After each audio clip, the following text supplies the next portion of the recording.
Things are gonna get crazy.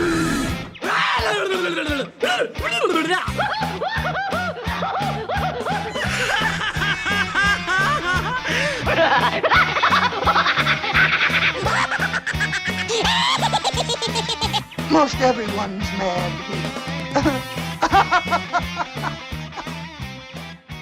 I'm back! Did you miss me, folks? Welcome back to AniMat's Crazy Cartoon Cast. How are you all doing? And by the way, I hope you all had a great holiday season. I definitely had a pretty decent one. I wouldn't necessarily say it was the best, but you know, I did try to make the most out of what I was able to do and, you know, trying to make the most of having a good time. Even though right now, I'll say right now that I'm pretty much in a lockdown and, oh, and by the way, thank you so much, Gordon ZX, for that subscription. Definitely a nice start to this. And apparently even Ontario has announced that they're going to be in a lockdown. So yeah, already the eastern part of Canada is in a full-on lockdown, which really does say a lot and very concerning of our new chapter of the pandemic right over here. But either way, I am fine right now, and now that I have returned to the podcast, it definitely is an exciting time. And especially in this case, especially with this episode right over here, because this isn't just any ordinary episode of AniMat's Crazy Cartoon Cast. And oh, we got another subscriber already. Thank you so much, MetaRalph, for that subscription right there. But yes, what we got here, well, since we are at the very beginning of 2022 and so far things have started to seem pretty okay right now. We're at a decent start with it. But what we are going to do is going to have one last look at 2021. Take a look back at it and have our little finale, our grand finale of 2021, if you will. To which we are going to be looking back at it, and we are actually going to be counting down at some of the biggest, some of the most talked about, some of the most shocking, and some of the most controversial news that we have covered here in AniMat's Crazy Cartoon Cast. And some of the, oh, and already I see someone put up a hype train already right over here. And yes, Jay Monty, also thank you so much for the subscription. But yes, what we have gotten right over here is going to be the top 5 animation news of 2021. And that's what we are going to be looking into.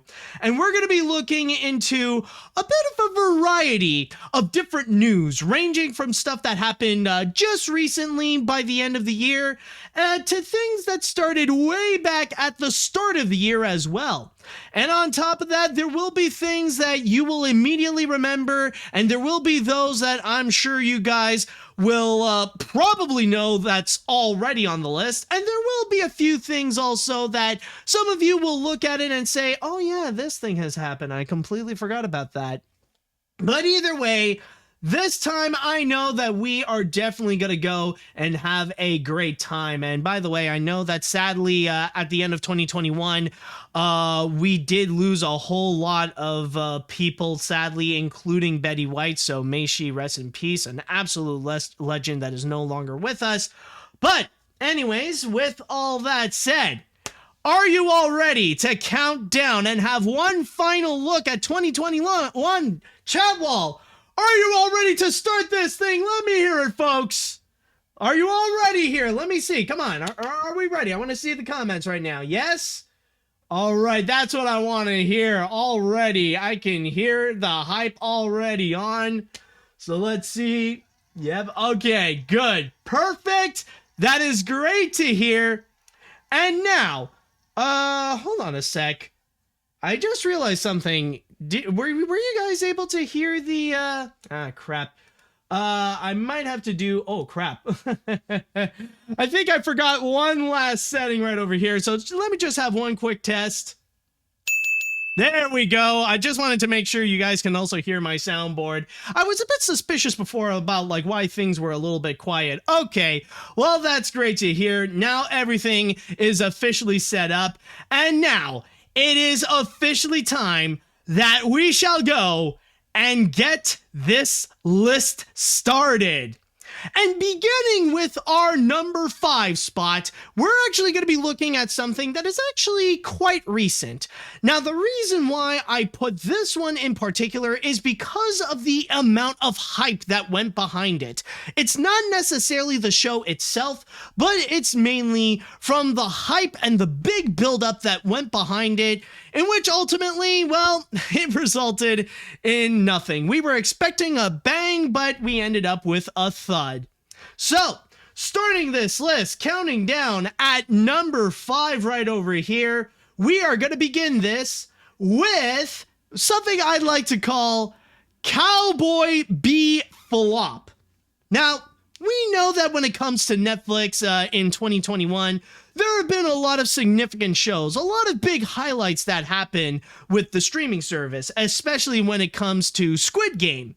But none could have ever been more hyped, or they tried to really build up the hype more than Netflix's live-action adaptation series of Cowboy Bebop, the beloved anime now turned into a live-action American series. Now, there have been some stuff that we've already known in the past, even before 2021, including the announcement of who's going to be involved with it, including some of the original creators and some of the original people who did work on the anime, and even some of the cast as well, including John Cho as Spike Spiegel. So there are already some things in here that we are already aware, that we already know about when it comes to this series. However, when it came to 2021, that was the big moment when Netflix really tried hard in order to build this up to become their next big show, or at least their next big geek-oriented show, to have something that could have Disney run for its money with their shows like The Mandalorian, or just recently with the Book of Boba Fett. Now, they tried hyping this up whenever they would have like this geek-oriented event or geek-oriented events, where little by little they would go and reveal things, whether it be a short clip of giving us an example of what the show and the style is going to be, or even giving us a little clue, or even showing us the opening, staying true to the original series, but in live-action form. So, of course, there was a lot of anticipation and a lot of buildup of how this series was going to be. But then, ultimately, the series did come out on November 19th. And did things go well for the series? Absolutely not. It turned out to be quite disastrous. Now, one thing is definitely worth mentioning is regarding the reactions to it, especially when critics would say that at best it is a mixed bag. And keep in mind, I do emphasize at best, because this is the kind of show that really has not been getting a whole lot of great reviews, or it's very rare to even find great reviews, except for that weird Vice one where they're trying to defend it by saying, well, it's not supposed to be good. Oh, really? If it's not supposed to be good, then why the fridge would they want to make it in the first place?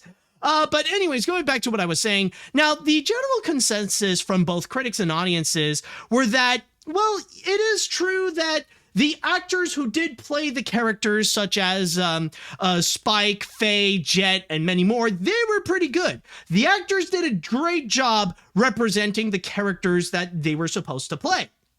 But then again, the problem with this series is that it's pretty much the same criticisms as many of Disney's live-action remakes, where they would stay a little bit too true to the anime, where it almost is like a recreation of it, but you take away the elements that is exclusive to anime that gives it that unique charm, that unique persona, where instead it's just replaced with gritty live action and a lot of CG that really sucks out a lot of its own identity. At least that is kind of the general consensus of what critics and audiences would say about this series in particular.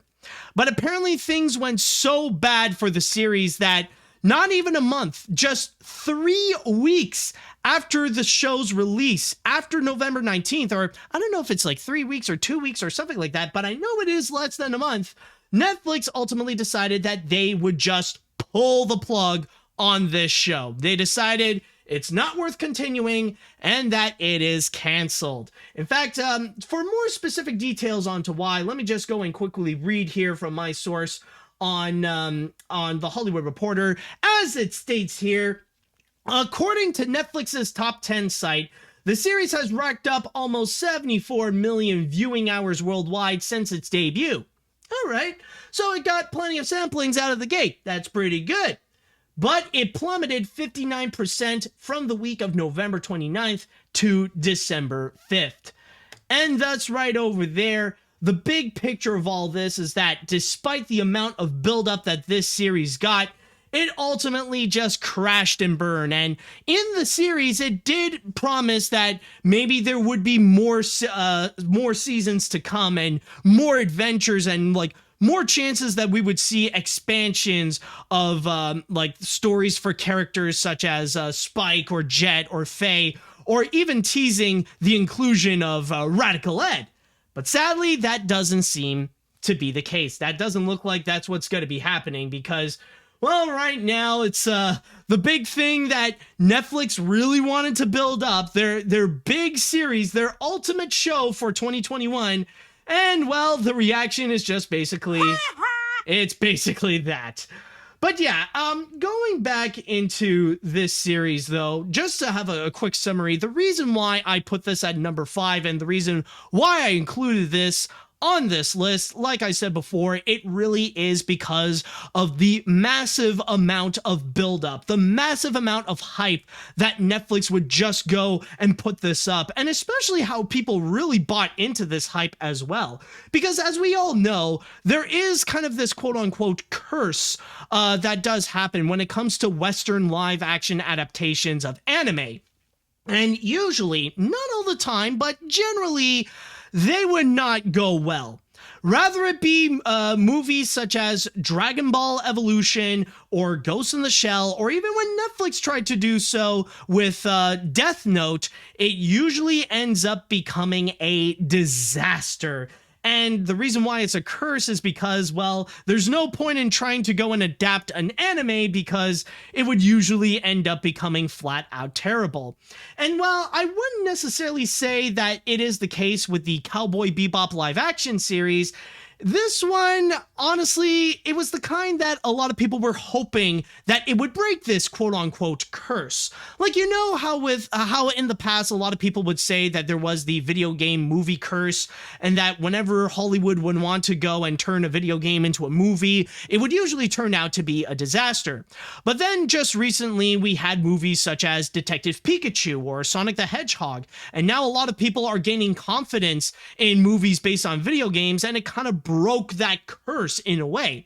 Now, that doesn't mean that there's going to be no more bad movies based on video games, because even in 2021, we have seen some movies that did not necessarily go well, such as the Mortal Kombat movie, but still, though, people have gained their trust when it comes to video game-based movies.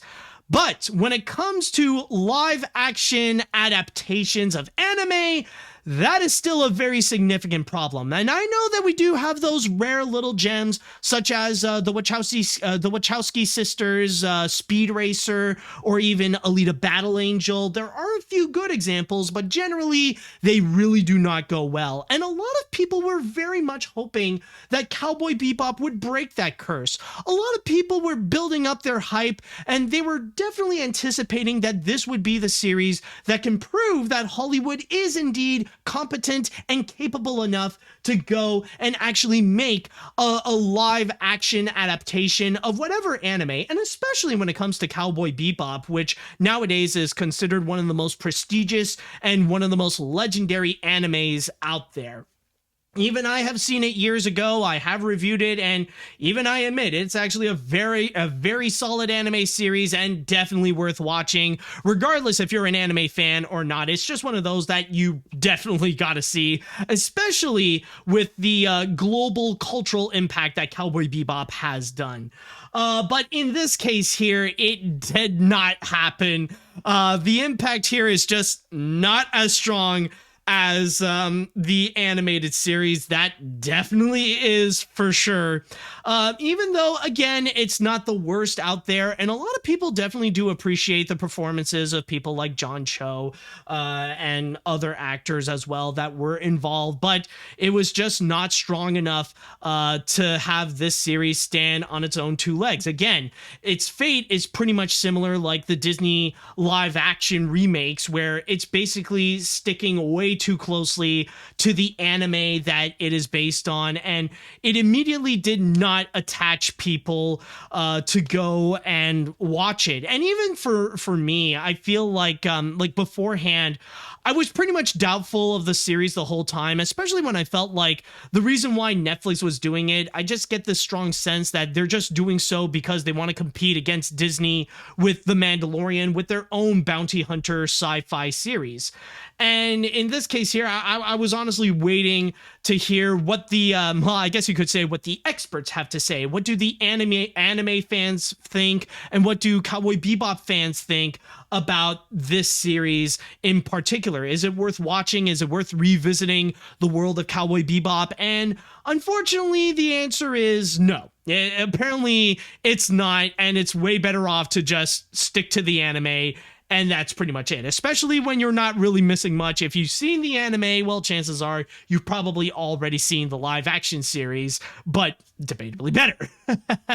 But also, the big thing about this is that this also has a bit of long-term consequences as well. Mainly because of the fact that you probably know that Netflix is quite serious when it comes to entering into the anime market. And there are some Netflix exclusive anime series that you could go and watch right now.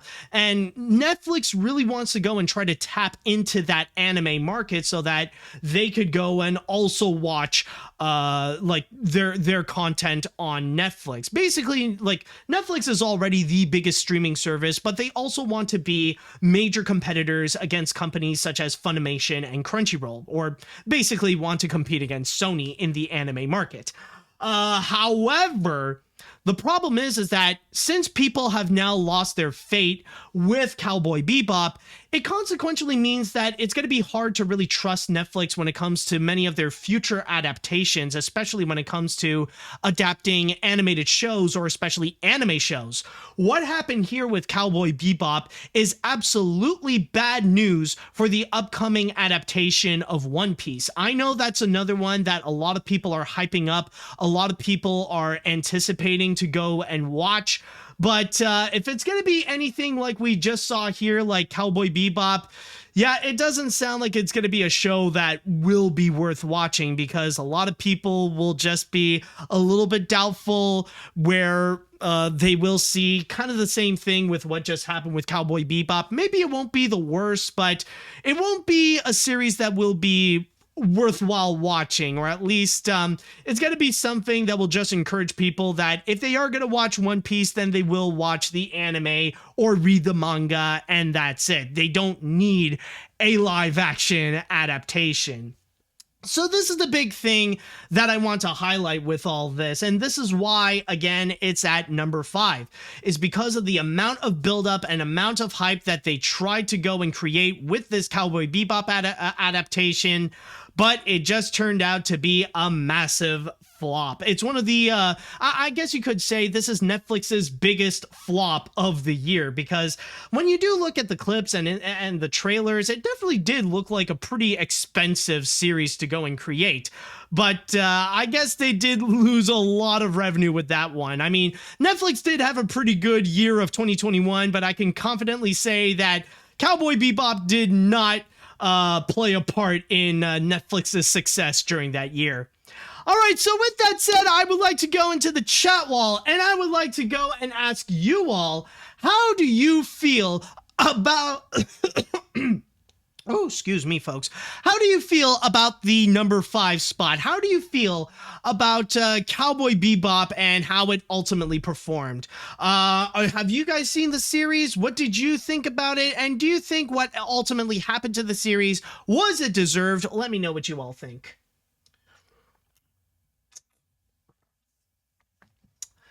Okay.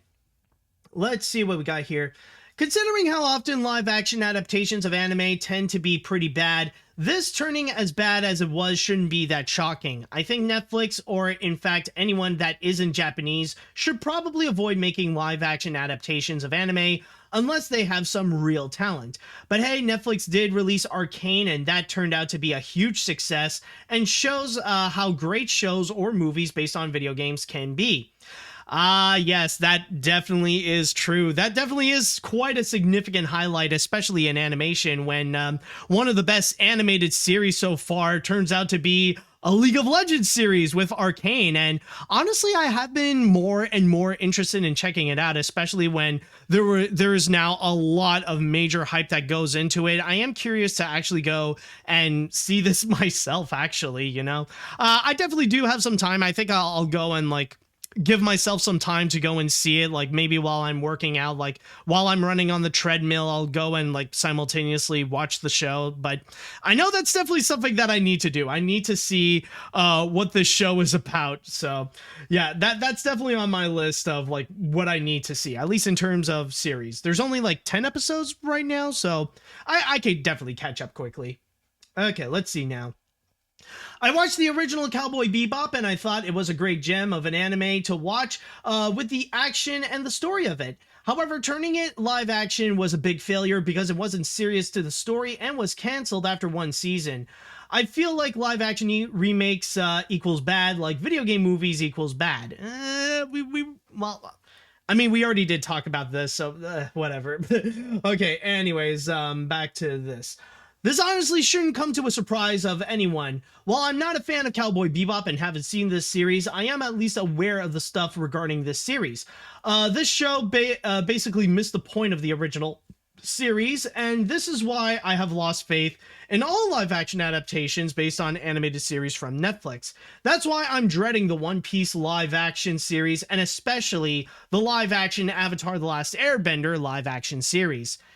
Yeah, that's also another one that I'm dreading. I know technically that's not an anime, but even the Avatar series, especially from what we've heard and what has happened in the past, the original creators bailing out due to creative differences, it makes me a little bit worried with what they're going to do with Aang and the gang for their live action series. I don't know. I'm just having doubt. I'm not going to say immediately that we're going to be repeating the same mistakes as M. Night Shyamalan, but I wouldn't be surprised if they would. I'm just going to say that. All right, let's see what else we got here. Who else do we have? Okay, I'll go with you. I'm honestly not surprised that the Cowboy Bebop series failed because I see that a lot of live-action remakes of animated properties would turn out to be bad. I wasn't interested with the reboot, and even my parents wasn't interested. What comic book guy would say, worst remake ever? Well, oh, and someone corrected me. Apparently, it's not 10 episodes. It's just 9 episodes. Ugh. Even at that, the point that I want to make, yeah, I could definitely be wrong, but there's just a short amount of episodes for that live action Cowboy Bebop series. But going back to that other comment, I will say it's not. I wouldn't go as far and say that it is the worst remake ever. But it's one that it tried something, and there was some good effort from some people, but it just turned out to be a flop. Much like all the other live action property, live action adaptations based on anime. I would say with Cowboy Bebop, the reception that it got, it was at least better than some of the others like Dragon Ball or Ghost in the Shell and stuff like that. But in this case here, nah, it's just not worth it. Okay, I think I'll read one more comment before we move on to the next one.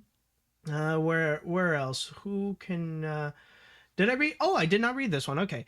Honestly, Netflix needs to think twice about which anime they wish to adapt and not butcher. But there are a few anime series-based movies that are worth watching, like Final Fantasy VII Advent Children, Dragon Ball Z Broly, a few One Piece flicks. There are plenty of choices before turning to Netflix. Well, I mean, okay.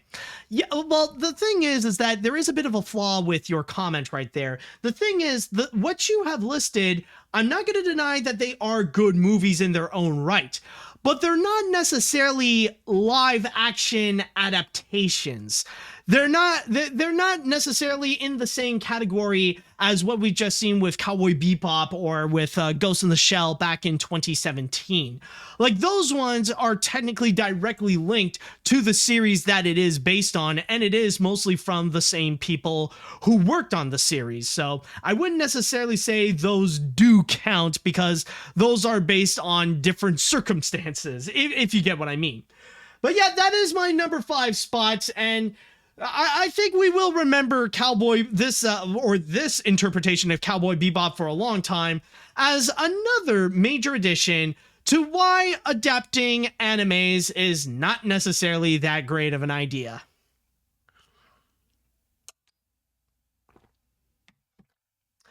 All right, coming in at number 4 on our list. Now, I just want to say right now that normally what I don't do in AniMat's Crazy Cartoon Cast is talk about casting. Like, whenever there's a new movie coming out and they announce like a list of people that are going to be playing certain parts, it's rare that I would legitimately go and do so. I wouldn't necessarily go and look at this and say, oh, you know, let's go and talk about this. Oh, is this good casting? You know, like, I don't normally do that, because like a lot of the times I could be wrong, where they could either turn out great or they could really turn out to be bad. I just don't really find that fully interesting. And I feel like that's an aspect where it is mostly a wait and see kind of thing to see if it's going to work out or not. But when it comes to this casting, however, oh man, this has a lot of people talking. In fact, this is probably the most talked about casting of 2021. And especially when it comes to this actor in particular. Oh man, was this actor talked about a lot, and sometimes not necessarily in a good way. So coming in at number 4 on our list, we got the Chris Pratt casting. Now, let's begin back in September, when Nintendo had one of their Nintendo Directs, announcing a whole bunch of brand new games that are going to be coming soon, a whole bunch of new release dates, and a lot more new info that's going to be coming on upcoming video games. It was something that a lot of people was very excited to go and watch. But possibly the biggest highlight of that time was when Mario creator Shigeru Miyamoto came in, giving out new information of the highly anticipated Super Mario movie by Illumination Entertainment. And not only did he reveal a release date of December 21st, 2022, but he has also revealed the cast that is going to be involved with this movie. And this feature has an all-star cast filled with celebrities playing iconic video game characters. And there are some that a lot of people are actually pretty cool with it. Like, a lot of people are actually happy to see the casting of Charlie Day as Luigi, Anya Taylor-Joy as Peach, or especially with Jack Black as Bowser. And there are some that are actually pretty questionable and pretty weird, including Keegan-Michael Key playing as Toad, or especially Seth Rogen as Donkey Kong. That's probably one of the most oddball of the entire list. But amongst all of them, the most talked about and the one that people have paid attention to the most is actually the iconic role of the most legendary video game character, Mario, in which is going to be played by none other than Chris Pratt. Now, this casting, holy crap, it really did set some major alarms. Like, it was a massive alert and a massive emergency when that was revealed, especially when that sparked a lot of debate regarding bringing on board celebrities to play iconic characters. And a massive reason as to why a lot of people are not necessarily as happy when it comes to casting Chris Pratt playing as Mario is because a lot of people wanted to have the original voice of Mario, the man who has been playing the character for decades right now, Charles Martinet, to play the part instead of Chris Pratt. Now, technically, it is true that Charles Martinet is still going to be involved with the Super Mario movie, where he will be doing several cameos, But he is not going to be playing as Mario or Luigi or any of those characters. Instead, that role is going to be taken by Chris Pratt. But that's not all, though, because a little bit later on, advancing to several weeks later, another piece of casting has been announced where Chris Pratt has been involved with. And it is with another well-known iconic character, and that is none other than Garfield. Yes, apparently right out of the blue. And I remember I was actually in the middle of a podcast episode when this episode, when this piece of news actually broke out. And I remember the chat wall was absolutely freaking out about this. Like, it was something that really made a massive breaking news, and everybody was just flipping their lid about the casting of it, that I just had to stop what I was talking about in order to go and discuss a little bit about Chris Pratt voicing as Garfield. It was something that people just could not let go. It's like, Chris Pratt as Garfield? What? Oh boy. But yes, apparently for those of you who haven't heard, Alcon Entertainment is actually going to be making a Garfield movie, to which they are going to be reuniting the people that made The Emperor's New Groove, which involves writer David Reynolds and director Mark Dindal to go and work on this feature. And by the way, I just want to quickly mention also the animation is actually going to be made by the same studio that actually produced Ron's Gone Wrong, which is going to be DNEG Animation, I think that's how you pronounce it, or DNEG Animation. So they're going to be doing the animation on Garfield. And yes, the big thing to note about this, oh, and also one more thing to mention is that this is going to be distributed by Sony Pictures, although there is no confirmation if this is going to be a part of the Sony Pictures animation canon. But anyways, back to what I was talking about. Yes, Chris Pratt. It is official. Apparently, the one casting that we do know from this is that he is going to be playing the role of Garfield. Even though we don't have a confirmation about who the other characters are going to be, we don't know who's going to be playing John Arbuckle, we don't know who's going to be Odie, we don't know who's going to be Nermal or Eileen. Is it Arlene? Arlene. Okay, yeah, that's who it is. Sorry, it's just my memory just completely forgot who was Garfield's girlfriend. I mean, it's been so many years since I've read any Garfield comics. So, but anyways, yes, we don't know any of the other casting, but we do know that Chris Pratt is going to be voicing Garfield, and that's what we are going to be talking about today. Is the fact that Chris Pratt is going to be playing two iconic characters in pop culture with Mario and with Garfield. And I think it is safe to say, yeah, and some people are even asking, what about Liz? No, we don't know about any of the other characters either, not even Liz, so we don't know. So yes, the big thing about this, yes, it is the fact that Chris Pratt has been the subject of some controversial choices to play certain characters. Now, I just want this I just want to say this right now. I just want this to go out of the way. Keep in mind that we don't know how Chris Pratt is going to be in these movies. We have yet to publicly hear how Chris Pratt sounds as either Mario or Garfield. So we can't really judge his performance right now, or we cannot fully judge the choice of him playing as either of these characters. I mean, you never know in the future. It could be a massive mistake, or it could be a great decision, and Chris Pratt is a much better actor than we even thought. And I mean, we already love him as an actor for playing in iconic roles such as in Guardians of the Galaxy as Star-Lord, or in Jurassic World, or even voicing Emmett in the Lego movies. We already enjoy him in a lot of different other features, but you never know, maybe these roles that he will play will be absolutely better. Maybe it's actually a great thing that Chris Pratt would be casted as those iconic characters. But I just want to have that big clarification that, we cannot judge Chris Pratt right now for his performance as Mario or as Garfield because, well, we haven't seen those movies yet. As I'm recording this, it has yet to be finished, those movies, so we will ultimately have to wait and see if the decision is ultimately a good idea or a bad idea. But with that said, I do understand the frustration when it comes to having Chris Pratt. Because again, like I mentioned before, the big thing about having Chris Pratt as both Mario and Garfield does bring up the subject about having voice actors to play as those characters instead of having celebrities. It's the idea of bringing on board big name celebrities to play as cartoon characters instead of voice actors who have been professionally trained and have years and decades of experience playing those roles or playing as cartoon characters and are the most comfortable behind the mic.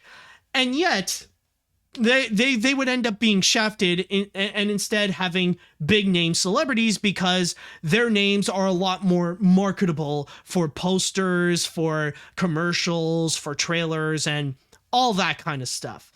It is definitely a big controversial subject, and granted, there have been some big name celebrities who could do a great job behind the mic. There are definitely a lot of prominent examples of voice actors who could actually be great, versatile voice actors at the same time. And there have been plenty of great examples. Nick Kroll is one good example, especially with his performance ranging from Uncle Fester from The Addams Family to Gunter in Sing, or even Bill Hader, who has like a very wide range of different performances that he has done, especially in animated films. Whether it be as Fear from Inside Out, or playing as the pig, as the King Pig in the Angry Birds movie, or as JP Spamley in Ralph Breaks the Internet, even being the voice of BB-8 in the Star Wars sequels. So we have seen celebrities actually be great voice actors, but having celebrities be the voices, sometimes it's not really that great of an idea, and often we have seen like some very poor results where they're not even trying. And even in 2021, we have seen a recent example of Jeff Goldblum playing as the villain in the Boss Baby Family Business. Now, personally, I find his performance enjoyable, but it's for the reasons why people hate it so much. It's because, yeah, it's pretty, like, he did bring out a pretty lazy performance. Like, he barely did anything. He barely showed much emotional range, and it really is just Jeff Goldblum reading his lines while performing as this over-the-top character. It just didn't necessarily work out. And I do understand the topic that, you know, it really feels like something that it's marketable, like it's a controversial topic of marketability versus the quality of the actual talent. It's money over quality in that regard. And that's what people are definitely fearing when it comes to this casting in particular, especially when it comes to Chris Pratt playing as Mario, especially. Now, granted, I will say that, and a lot of people have argued that, like, when it comes to Chris Pratt playing as Garfield, that is something that they can actually see, especially with some of the past performance that we have seen from Chris Pratt, especially, like, if he could bring in that kind of energy like he did with like, his very beginnings and, like, Parks and Recreations, and he can use that on Garfield, then we can actually see that work. But when it comes to Mario, yeah, that's a bit of a problem because Chris Pratt is known to be one of those actors where he kind of plays the same role again and again and again. He's mostly like a character actor, and especially like when it comes to his voice as well. When you hear him playing as either Emmett in the Lego Movie or as Star-Lord in Guardians of the Galaxy, or his role in Jurassic World and stuff like that, like it often does sound like he has a bit of the same voice. And that's what a lot of people are fearing, is that the performance that Chris Pratt will play as Mario, it's not going to be the same Mario that we've known for decades, ever since Super Mario 64, where we would hear that Charles Martinet style voice of, "It's a me, Mario, let's go." You know, that he wouldn't do stuff like that, and that his Mario would be unrecognizable, that it would basically be Chris Pratt pretending to be Mario instead of actually feeling like it's Mario. And that's what people are worried about. That's what people are a bit concerned. And this is not to mention the fact that, nowadays, the image of Chris Pratt is not necessarily the best. I won't say it's like flat out terrible. I'm not saying that like this is someone who supports bigotry in the levels of like Dave Chappelle or anything like that. Like, this isn't someone who's like being a full-on anti-vaxxer or is like opposing trans rights or anything like that. It's just that right now the image of Chris Pratt, it is controversial, and I wouldn't necessarily say it's like horrible in the levels that he shouldn't have his career that he has right now, but it's more the lines that he has a lot of very outdated views, especially when he does portray himself as like this 1950s style Christian man. And the problem is that we are in the 2020s, not in the 1950s. And especially with the posts that he has done, especially regarding with his new fiance, or I think it's his wife now. Like, I know that Chris Pratt is dating the daughter of Arnold Schwarzenegger. You guys can correct me. Oh, it's a he, AniMat's, or excuse me. Did I? Okay, it's his wife. I don't know. I was just wondering if I said something wrong. But anyways, okay, yeah. But when it comes to Chris Pratt, yes. Like the thing is that like you probably have heard about like the controversial posts that he has made on Instagram with his new wife and like showing his happy life, but in a way that he portrays it as like, you know, a bit concerning and a bit outdated and maybe a little bit sexist as well. It's like, I'm the man of the house and I'm glad my wife is serving me. And like, I am so glad that I have like these healthy children by my side. And like, yeah, it's like kind of like concerning. It's like, it's not flat out horrible and heavily bigoted, but it is very outdated and very questionable as well. Not to mention that like there is a bit of distaste because this does feel like Chris Pratt is kind of ignoring the life that he had with his ex-wife, with Anna Faris, especially when they had a son, and the son unfortunately does have a bit of I wouldn't necessarily say problems, but so far the kid does have a bit of disadvantages, not mentally, but does have a bit of like physical problems that he would, you know, that like he's still trying to sort out, or I think it's just birth complications and stuff like that. But I know that the son like did not enter the world in the best shape. I think that's health issues. Thank you. Okay. Thank you so much. Yeah, it really is about the health. Like, it really is the factor of health issues that the son had, and like it really did feel a bit distasteful, where it feels like Chris Pratt is just ignoring his son, ignoring Anna Faris. Where like, yeah, it does seem a bit like a douchey move right over there. So that's why like it really does culminate why this casting in particular for Mario and for Garfield is so controversial, because the image of Chris Pratt is not as liked as like people were kind of expecting from Chris Pratt, or like the PR of Chris Pratt is not as good as what it used to be, basically. And also just the idea of Chris Pratt playing those specific characters can be pretty hard to imagine. But again, I would like to go and clarify that we don't know what the future holds, and who knows, maybe by the end of the year we will be amazed by Chris Pratt's performance as Mario, and we'll probably enjoy his performance as Garfield. But for now, it really is a matter of wait and see. But I do understand the backlash, and I do understand why it is so heavily talked about, especially with the fact that we are talking about some of the most iconic characters in their own field. Rather it be Mario as like the Mickey Mouse of video games, or even with Garfield as one of the most popular comic strip characters of all time. It is a factor of wait and see, but it definitely does make it on the list for the amount of talk and the amount of reactions that it has ultimately gathered. But who knows, maybe in 2022 our vision of that could definitely change, and maybe Chris Pratt's image can probably improve if he learns to like move on from that 1950s Christian mindset and actually live in the present to like treat his wife and his kids fairly, if you do get what I mean. So yeah, ultimately, this is definitely something worth putting on the list because of how much it's been talked about so much.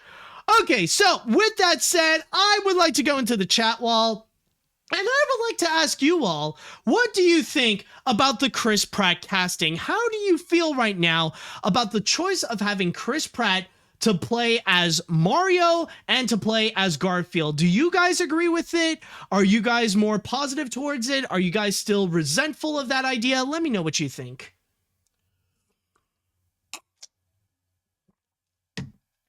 Okay, let's see what we got here. Someone is already like putting up a song. Here comes Garfield. Chris Pratt, look out, Garfield. Okay.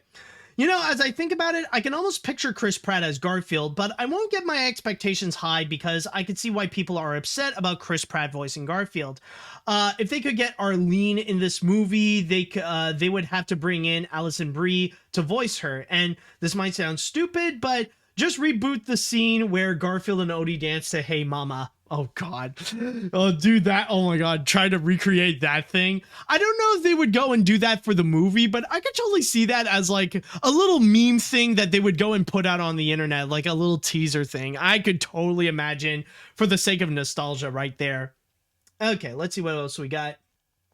It's kind of funny that Chris Pratt will be voicing an Italian character and a character who eats Italian food.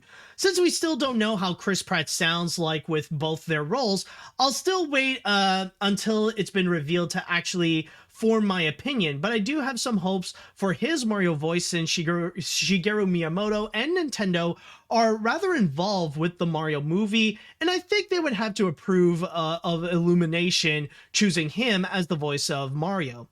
Yeah, and that's also another major factor that we do need to go and ultimately consider when it comes to the Mario movie. I know a lot of people are more resentful for it because of the involvement of Illumination, but one thing I will say is that right now, if you guys have any doubts, then go and watch Sing 2.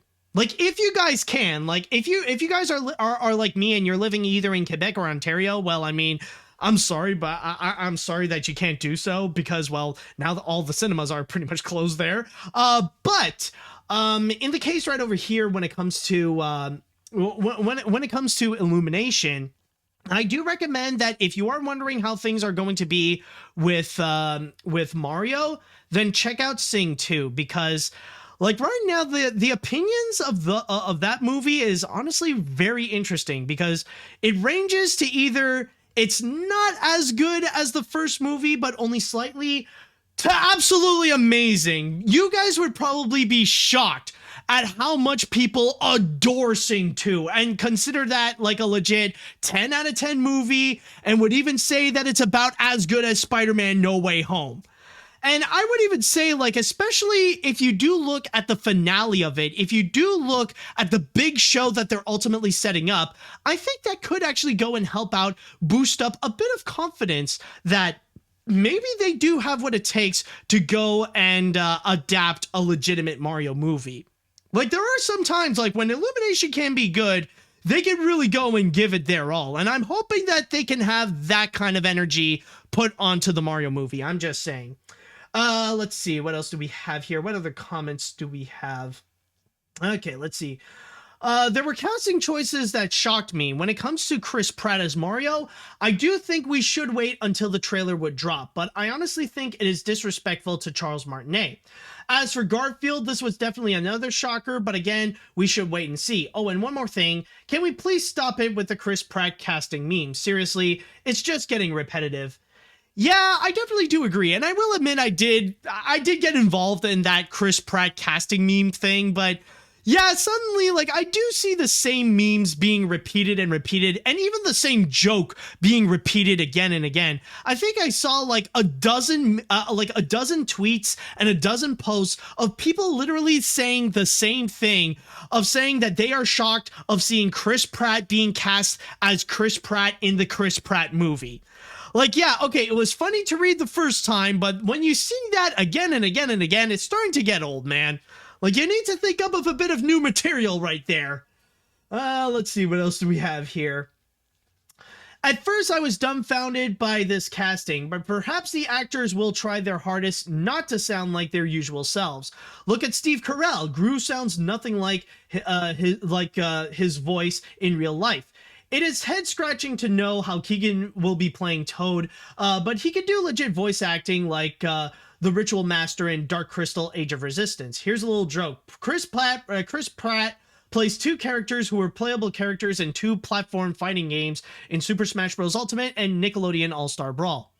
Yeah, that is true. But yeah, and that's also another thing, like that could be an argument in terms of a defense for Chris Pratt playing as Mario, because when it comes to Illumination, they know how to turn very well-known actors into legitimate voice actors to give them a voice that sound completely different than how they usually are. And Steve Carell as Gru is a great example. We are all familiar with how Steve Carell sounds, but when he plays Gru, he plays a completely different character. And another great example is Buster Moon in Sing, played by Matthew McConaughey. Like, we all know how Matthew McConaughey sounds, like being all cool and calm, like, all right. But when he plays as Buster Moon, it is completely different. I remember years ago when my mom watched Sing, she even told me that she was utterly shocked when she saw in the credits that Matthew McConaughey was involved and had no idea that Matthew McConaughey was playing Buster Moon. And like, she's the kind of person that could easily recognize actors, like who they are on the spot. And even when watching animated films, like hearing their voice, she would immediately know, oh, that it's that person. But playing as Buster Moon, it completely threw her off. So that, honestly, it is a testament that shows how Illumination can actually work hard to actually have their actors play as legitimate characters and not just be themselves reading lines. So maybe that could be a positive argument, not just for having Chris Pratt as Mario, but also having Illumination make the Mario movie. Let's see, what else do we have here? What other comments? I'll go with this one. I don't think I've read from you yet. I'm afraid for Chris Pratt because the idea of him playing Mario and Garfield is just so laughably questionable, and the amount of times he talks about how much he loves his wife over and over through Instagram, while it is nice but questionable, I swear it feels like Chris Pratt is unpredictable. Yeah, that's the one thing that I am a little bit worried about. Again, this is not to say that Chris Pratt is on the levels of like being canceled, but I'm just saying that if he does continue this route, like he might end up saying something absolutely stupid, like saying something that goes against trans rights, or says something that's like anti-vaxxers, or something that would be like pro-Trump, and that would immediately ruin his career, like break it into pieces. And I don't know, I'm hoping that will not be the case, but I'm just saying that if he keeps playing with his 1950s Christian role, it's just going to end up into something that will end up becoming completely bad for him. It's just going to result into something that will not look good in his image. And I mean, like, who knows? Maybe maybe this year he'll say something absolutely horrible to the point that Illumination will have no choice but to recast him. They've already done that before with Louis C.K. Like after his controversy, Illumination immediately recasted him with Patton Oswalt for The Secret Life of Pets 2. But I don't know. It's ultimately a wait-and-see, and I do hope that Chris Pratt can learn to live in the present instead of just the 1950s. All right, anyways, who else can I read here? Any other comments? I guess I'll just read one more. Okay, let's see what we got here. I understand the controversy of Chris Pratt playing as Mario and Garfield, since Chris Pratt revealed that he's giving a character for Mario. I could expect an Italian accent that may not sound accurate to Martinet, according to what Meledandri said. Another option is that he could do a Brooklyn accent like Lou Albano's Mario. Even though the idea of Chris Pratt is weird, but I'm optimistic about it. I bet he'll do a great job in the execution. It's a me, Mario. I actually like Illumination. I mean, yeah, who knows? Ultimately, I think it really is worth talking about here, considering that it is the most talked about casting choice. And who knows? Maybe it could be a great idea to have him as Garfield and Mario. Maybe it would be a disaster. But ultimately, we will have to wait and see when those movies are going to be released, including the Mario movie, which will be coming out at the end of 2022.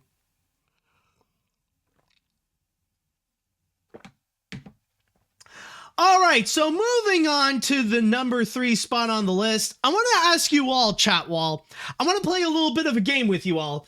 All right, can anyone tell me what is the most overused term of 2021? What is the one term that has been said again and again and again, and we're all just sick and tired of hearing it? Can you guys tell me what it is? Come on, I want to see. Some people are saying booster. Oh, booster. And a lot of people are saying NFTs now, but already I see a lot of people got it. Oh, wow. Okay. No, a lot of people are saying it's NFTs. NFTs. Nah. It ain't that. It ain't that, folks. It ain't NFTs. I mean, it is. Oh, yeah, it is overused. Yes, but that's not what I'm talking about here. I'm talking about something else that has made a very significant impact in 2021. And it was a term that was way too overused to the point where the whole meaning of it now is debatably dead.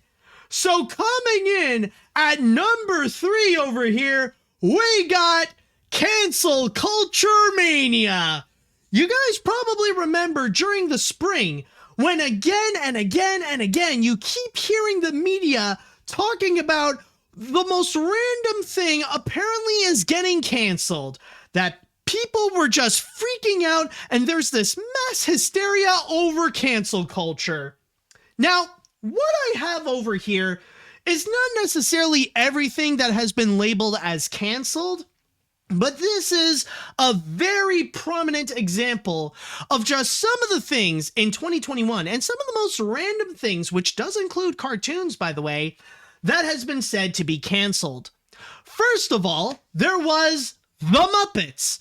Yes, apparently the media was freaking out of the possibility that The Muppets was getting canceled, that we are so woke to the point that we're trying to cancel The Muppets. But is that actually the case? Were people actually trying to cancel the Muppets? The answer is no.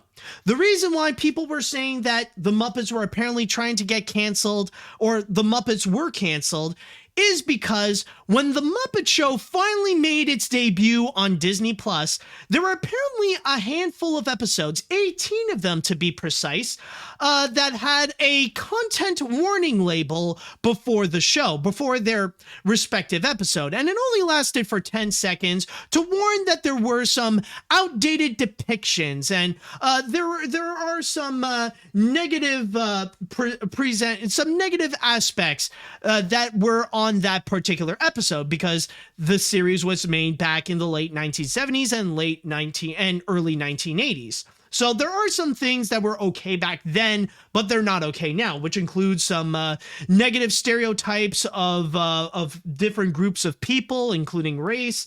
And there are some hate symbols that are prominently presented with no question to them, including the Confederate flag. So it really is just because of that why people were claiming that The Muppet Show was getting canceled. But hold on, folks, there is more. Because then afterwards, a lot of people were saying that Mr. Potato Head was getting canceled, that people were freaking out that apparently cancel culture was attacking Mr. Potato Head. But was Mr. Potato Head actually getting canceled? No, not really. Because the reason why people were saying that is because Hasbro decided to do a little bit of a rebrand to the Mr. Potato Head franchise. Instead of just calling him Mr. Potato Head or encompassing the whole franchise as Mr. Potato Head, they decided to go a little more gender neutral and just call it Potato Head, as part of the Potato Head franchise, which does include Mr. Potato Head, Mrs. Potato Head, and all different genders of potatoes out there. So basically Hasbro wanted to go gender neutral with the potato heads, but apparently there are some people that absolutely despise gender neutrality, and thus that is why they're saying that apparently Mr. Potato Head is said to be canceled. But hold on. Then we have what is possibly the most prominent example of something that was trying to be quote-unquote canceled in 2021, and that has to be Dr. Seuss. Oh man, we probably all remember when Dr. Seuss was said to be canceled, that people were in complete hysterics that apparently Dr. Seuss was going to be canceled. Oh my god, cancel culture is going after Dr. Seuss. Dr. Seuss is going to be canceled quickly. We got to go buy as much Dr. Seuss books as possible. But is that actually the case? Obviously not. Because what happened was that Dr. Seuss Enterprises has announced that they would end the publishing of 6 obscure Dr. Seuss books because there were some outdated depictions in there. There were a few images in there that nowadays would be considered racist. And some of the the books, by the way, I just want to quickly mention, which are on my list here from my source on The Guardian.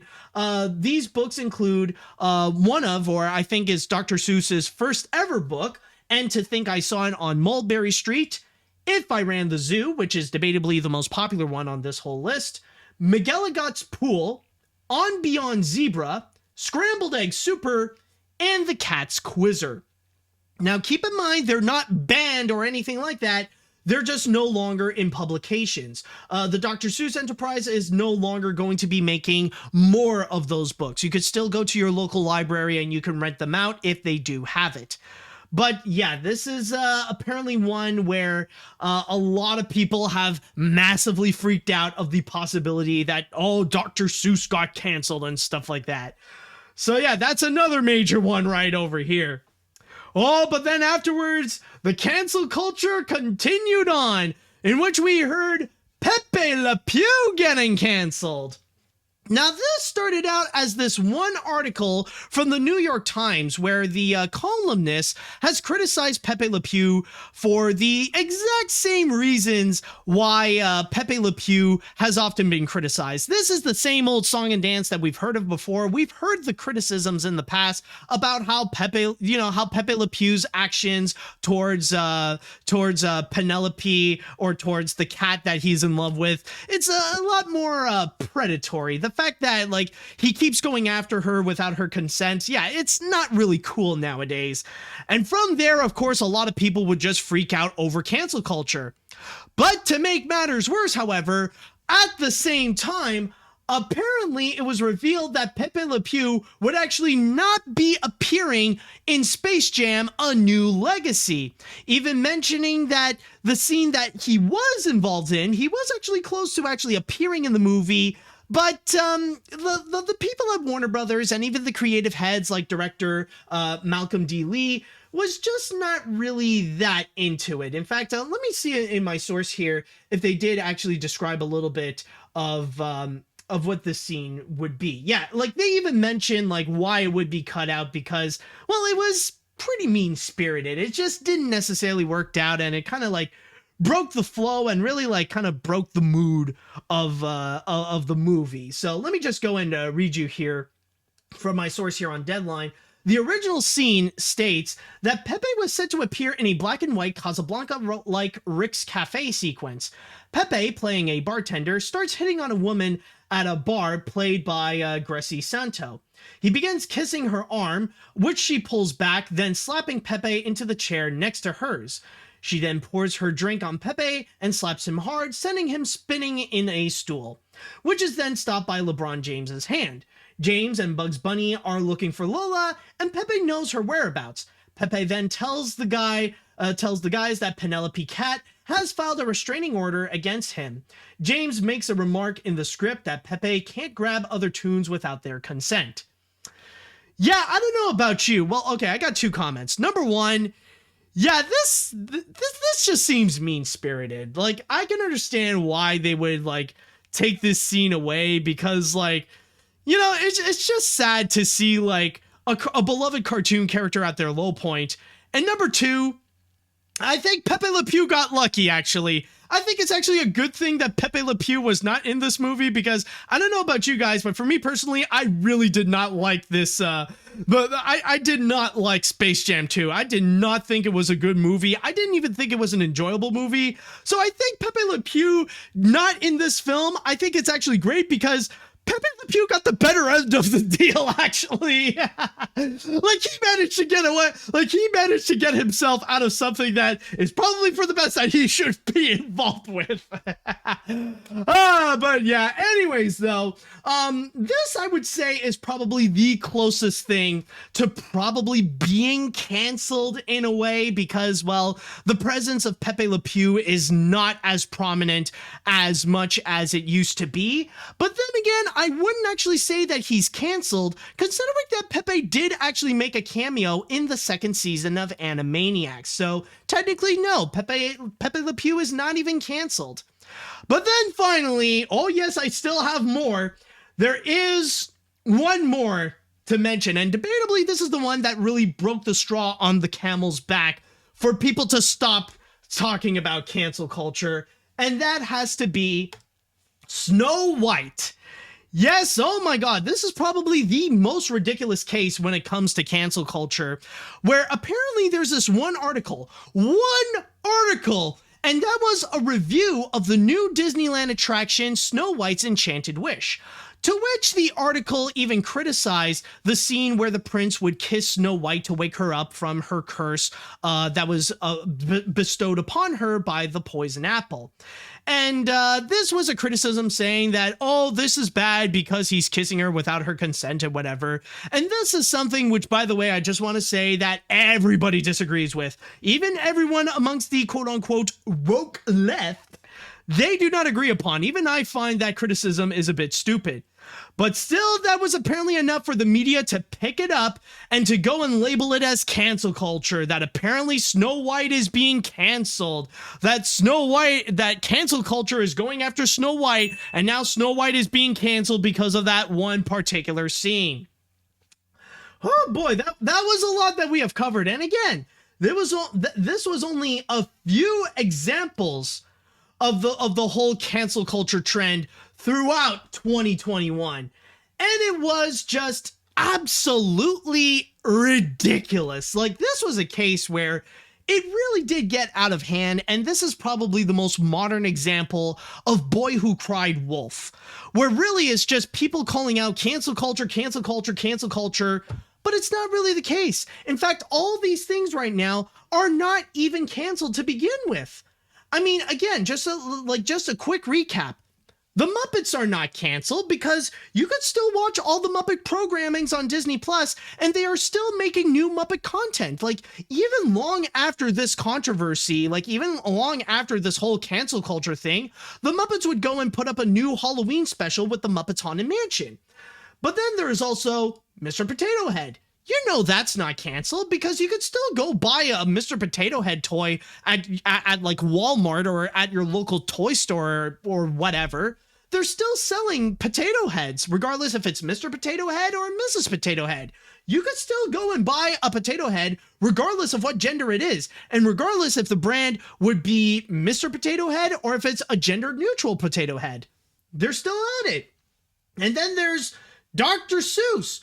Now that one, you know for a fact that it ain't canceled. In fact, this controversy has given them a lot more profits than ever, because the thing is that what is no longer being published is just 6 obscure books that, unless you are a super Dr. Seuss fan, you haven't even heard of these books in the first place. And even at that, you could still go and buy them either on eBay or rent them or lend them at your local library. You could still go buy you could still go buy the more popular books and the more beloved books. You could still go and buy like Green Eggs and Ham and The Grinch or Cat in the Hat and all that kind of stuff.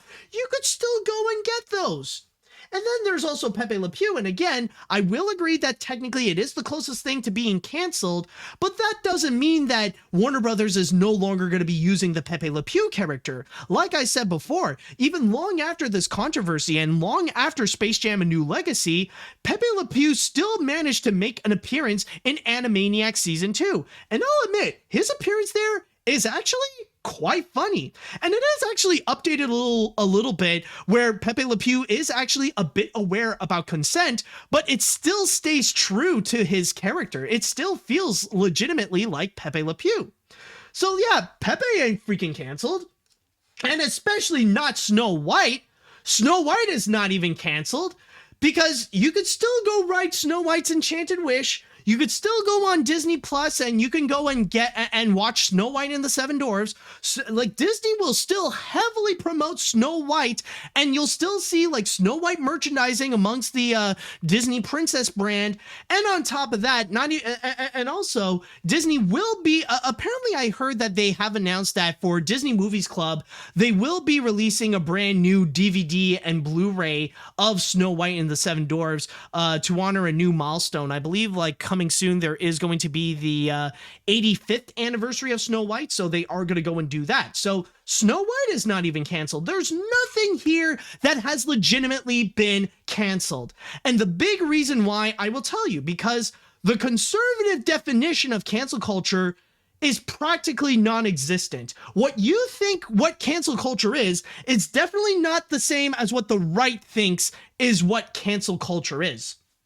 Because the thing is, whenever you would see like these right-wing media news outlets like Fox News or the Daily Wire or whatever, whenever they use cancel culture, they use it as a dog whistle. It's kind of the same way as they would use like other dog whistles such as woke or SJWs or critical race theory or even Let's Go Brandon or stuff like that. They all use it as a dog whistle in order to go and keep people divided. And that's the big thing about this whole cancel culture. You like if you notice, a lot of the people who are pushing this the hardest that this is cancel culture in the first place is right-wing media such as Fox News, InfoWars, Breitbart, The Blaze, Daily Wire, and all those right-wing guys. It's all those people that are pushing upon cancel culture because they want to keep people divided. They want to keep people divided because that's part of their business. Like, they don't, like, now that we have Joe Biden as a president, they don't want to go back to the old days where political differences is just a minor inconvenience. They don't want to go back to a days where being political is something that doesn't even matter. It's like, you talk about politics, whatever. They still want it to be a massive hot button topics along with all the different social issues, including race, including gender, sexuality, and all those things. They still want this to be a hot button topic that would keep people in a culture war and to have people clash upon each other. They still want to keep those people divided. And cancel culture at that time was a heavy and really overused tool in order to keep all these people divided. Because the big thing is, like with their use of cancel culture, it's not really that they don't want to see these things be canceled. Because I can guarantee you, these people who were obsessed with cancel culture back then, they did not care about either the Muppets or Dr. Seuss or the Potato Heads or Snow White or anything like that. It's not really those things that are being canceled that put them on alert. What they're freaked out about is why they are being canceled. It's because of the things that are no longer considered progressive, are no longer considered acceptable.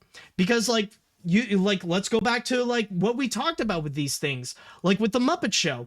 It's because of racist depictions that are no longer considered okay. With Mr. Potato Head, it's because of gender neutrality, of accepting that no, there are not just two genders and that we should accept all genders equally. And even Dr. Seuss, again, just like with the Muppets, this one is because of racist depictions that are no longer okay.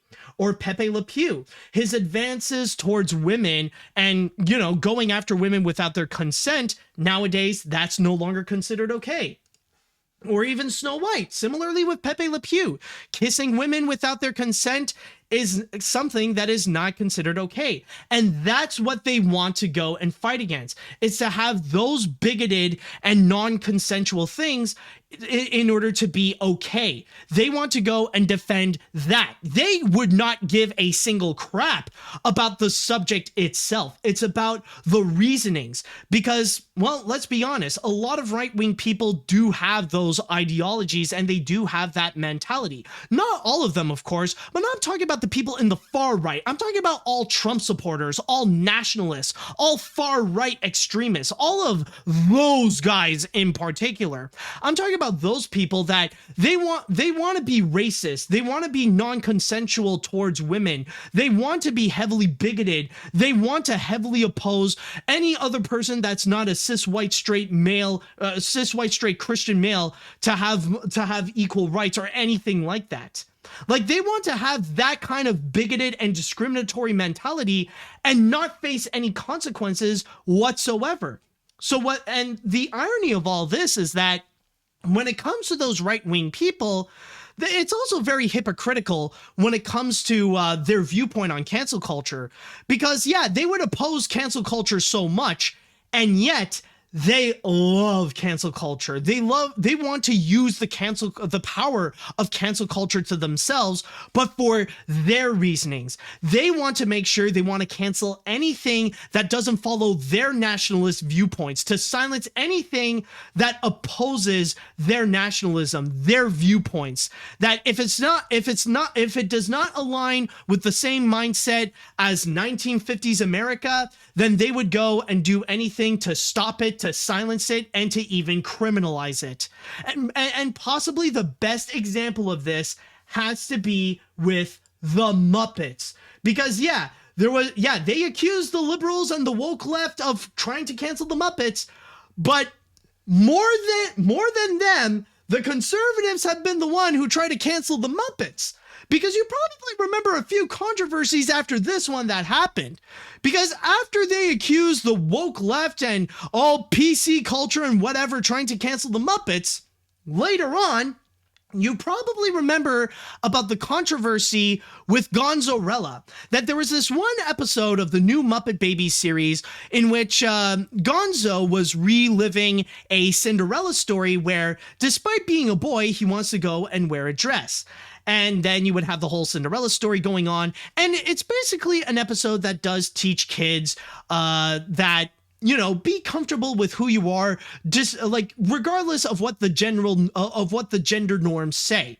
You know, it's basically gender, you know, it teaches kids about gender neutrality, about gender equality, and that your gender does not define who you are as a person. It's a great episode, by the way, regardless if you're either a toddler, a child, or if you're an adult. I highly recommend you all to go and watch it. But that was one apparently because of that message, and that, you know, it has a bit of a positive message towards, not just gender neutrality, but also towards trans people. It was something that a lot of right-wing media, including one of the most infamous grifters on the internet, Candace Owens, to go and heavily attack on it, to go and heavily attack the Muppets, and even tried to flat out cancel the Muppets altogether because of this trans inclusive message that they're trying to say towards kids. And that wasn't the only one. There was also another story not long afterwards in which a similar thing that did happen. Because when the CDC approved for kids, and the World Health Organization has approved that kids can go and actually be vaccinated, that they can go and get their vaccines in order to fight against COVID, then you would have Sesame Street to go and promote the vaccines towards kids. And there was one tweet that Big Bird has made to tell kids that, oh, he is vaccinated and he encourages kids to go and get vaccinated as well. To which you would see spineless senators such as Ted Cruz and other conservatives go and attack Sesame Street and go try to cancel Sesame Street because they would go and send out a pro-vaccine message. And by the way, this is not the first time that we have heard conservatives and a whole bunch of Republican politicians trying to cancel Sesame Street. They actually do have a long history of that. And it also really does highlight this massive hypocrisy, not just towards right-wing media, but all media in general. The fact that whenever there's like, whenever there is a controversy in which there is something that's being looked down upon or something that's being punished because it is not viewed as progressive, then that's apparently considered cancel culture.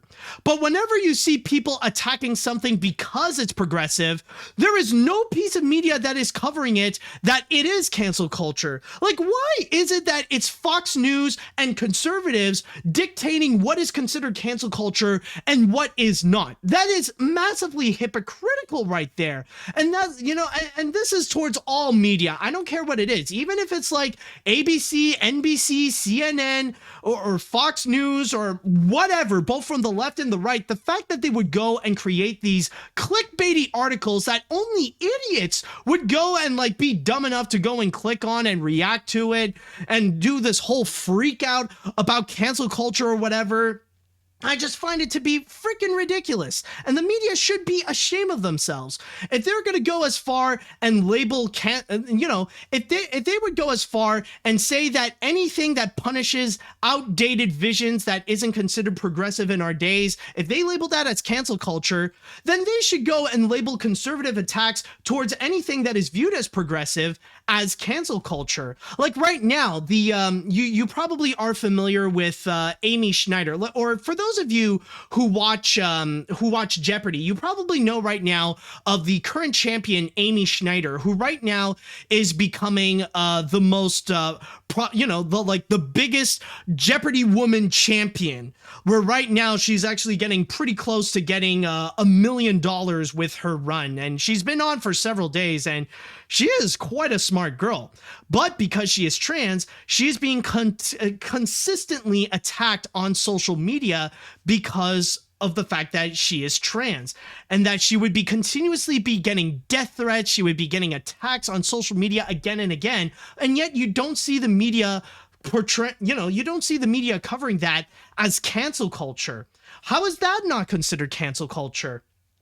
And overall, I just want to say with this whole thing, like, this is why nowadays you don't really see people using the term cancel culture anymore, because it's been overused. Because nowadays we know that, at least in terms of the conservative definition of cancel culture, it does not exist. It's because of all this crap why people nowadays heavily doubt if cancel culture even exists in the first place. Do I think cancel culture is real? Well, honestly, kinda, yeah, I do. But whenever it's someone from the right who talks about cancel culture, that I completely ignore. That does not exist whatsoever. And it's because of all this crap that we have went through. And it also really does highlight a massive hypocrisy of the far right's allegations of the left when it comes to be living in fear. That they always say that, oh, liberals are constantly living in fear because of the pandemic. Oh, they're living in fear because, oh, we need to have vaccines. They're always scared of COVID. COVID, it ain't real. They're just living in fear and constantly scared.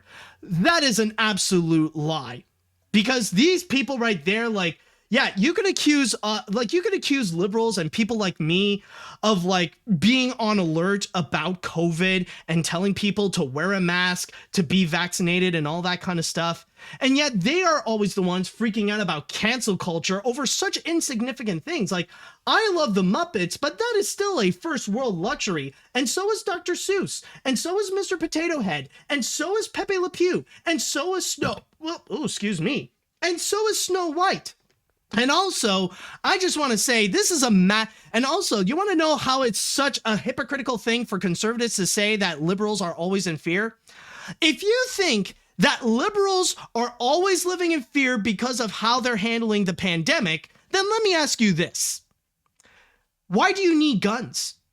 Like, unless it's for the purpose of hunting for animals like deer, and if it's because you work in the military, there is literally no reason why you would have a gun.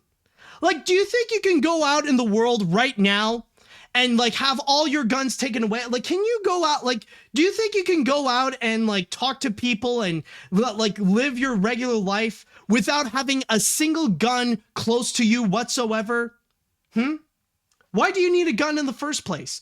Because you are constantly living in fear, because you are insecure. That's why you're always freaking paranoid about stuff like gun laws and stuff like that.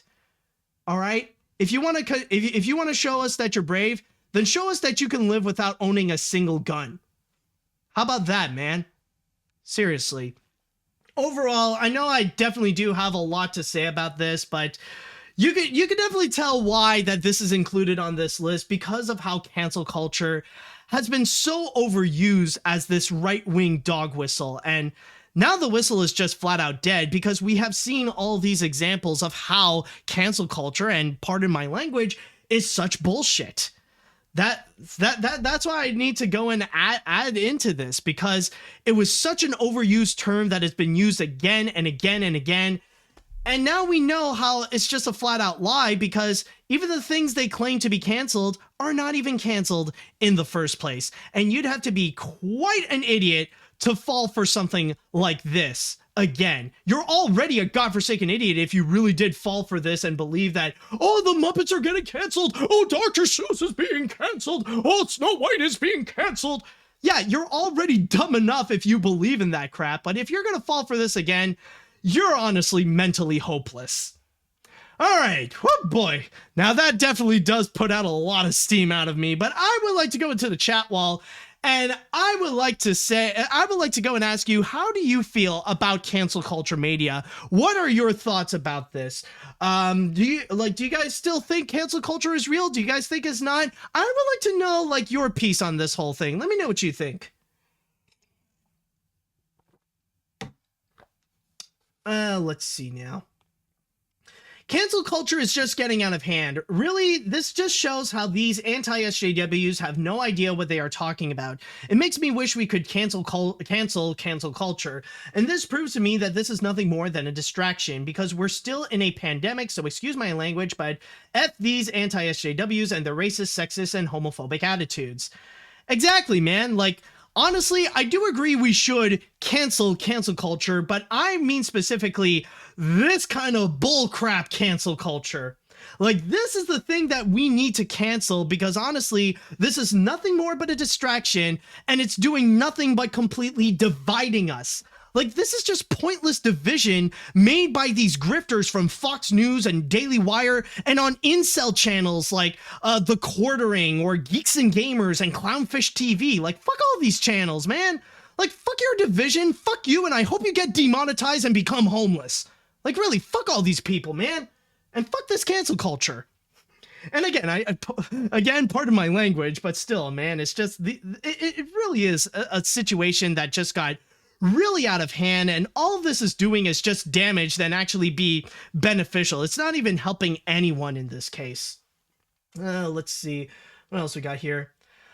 All we heard throughout this story was cancel. It's honestly quite silly that people think anything is getting canceled as soon as a company or group addresses either outdated stereotypes, sexual harassment, or in the case of Snow White, a problem that is pretty much non-existent.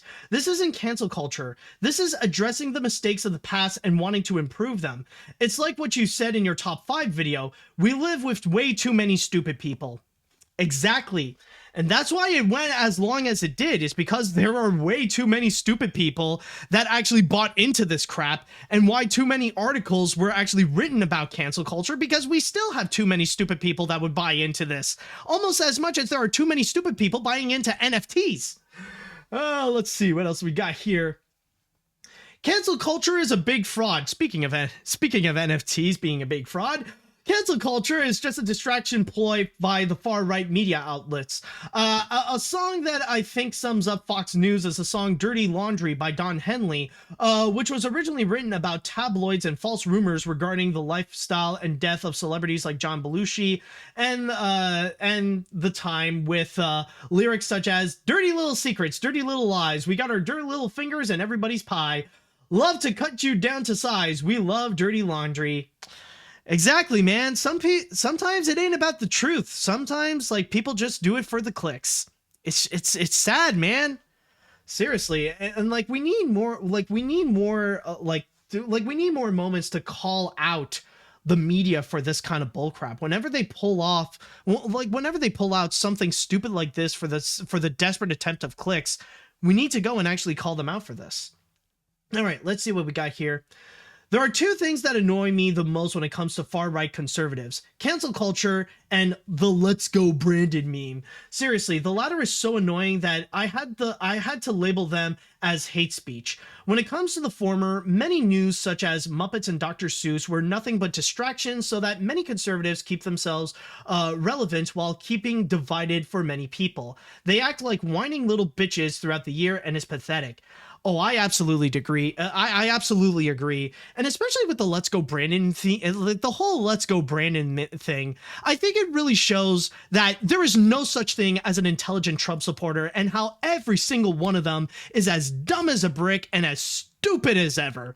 Because the thing is, they want to do "Let's Go Brandon" because they think they're smart, because they have like this secret code going on. Because "Let's Go Brandon" is supposed to be like kind of an iterate. It's like saying, well, again, pardon my language, but it's pretty much to say fuck Joe Biden without actually saying fuck Joe Biden.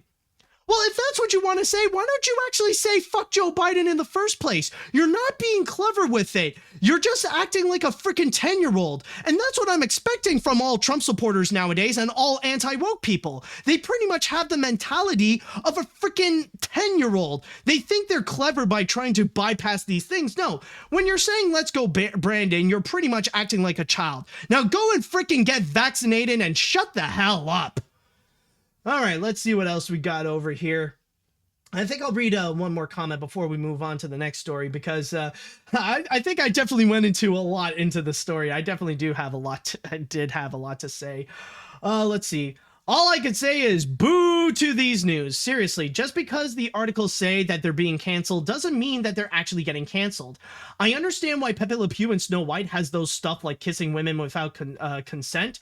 If they're gonna bring Pepe Le Pew back, which they did for season 2 in Animaniacs, they're gonna have to reboot him, like have him give a gift or impress a woman like Penelope, have him fail, or have obstacles get in his way. Oh yeah, absolutely. And I just want to say right now, I actually do like Pepe Le Pew, and I actually do enjoy the Pepe Le Pew cartoons in the past by Chuck Jones. Yeah, they are outdated, but I don't deny that they actually are funny. They are enjoyable to watch. But I do agree also that I really want to see Pepe Le Pew come back, but in a completely different way. He cannot do the same crap like he was doing before, okay? That, I think we can all agree that it is not cool. What I want to see Pepe Le Pew do, like, I want to see him rebooted, but like in a way that's more different. I mean, like, technically we're talking about a romantic skunk, and that alone has a lot of materials that you can go and work with. You know, I don't know if there's going to be any new Looney Tunes cartoons that would legit feature Pepe Le Pew like that, but honestly, I would love to see Warner Brothers find a way to actually reboot the character. I want to see him, like, I want to see Pepe come back, but maybe like be aware that consent is a thing. If he wants to get the ladies, you gotta have consent, and that's kind of like a rule of life. If you want to find, like, and not just women, but for any gender in particular, for a person that you know that you admire, that you have fallen in love, consent is pretty much key. I'm just saying. Okay, so I think that should do it for this one here. Woo! Okay, moving right along to our next list. Coming in at number 2, let's go back into the entertainment sector. And this one actually is going to be encompassing entertainment in general, more so than just animation. However, this is actually a pretty big deal, though.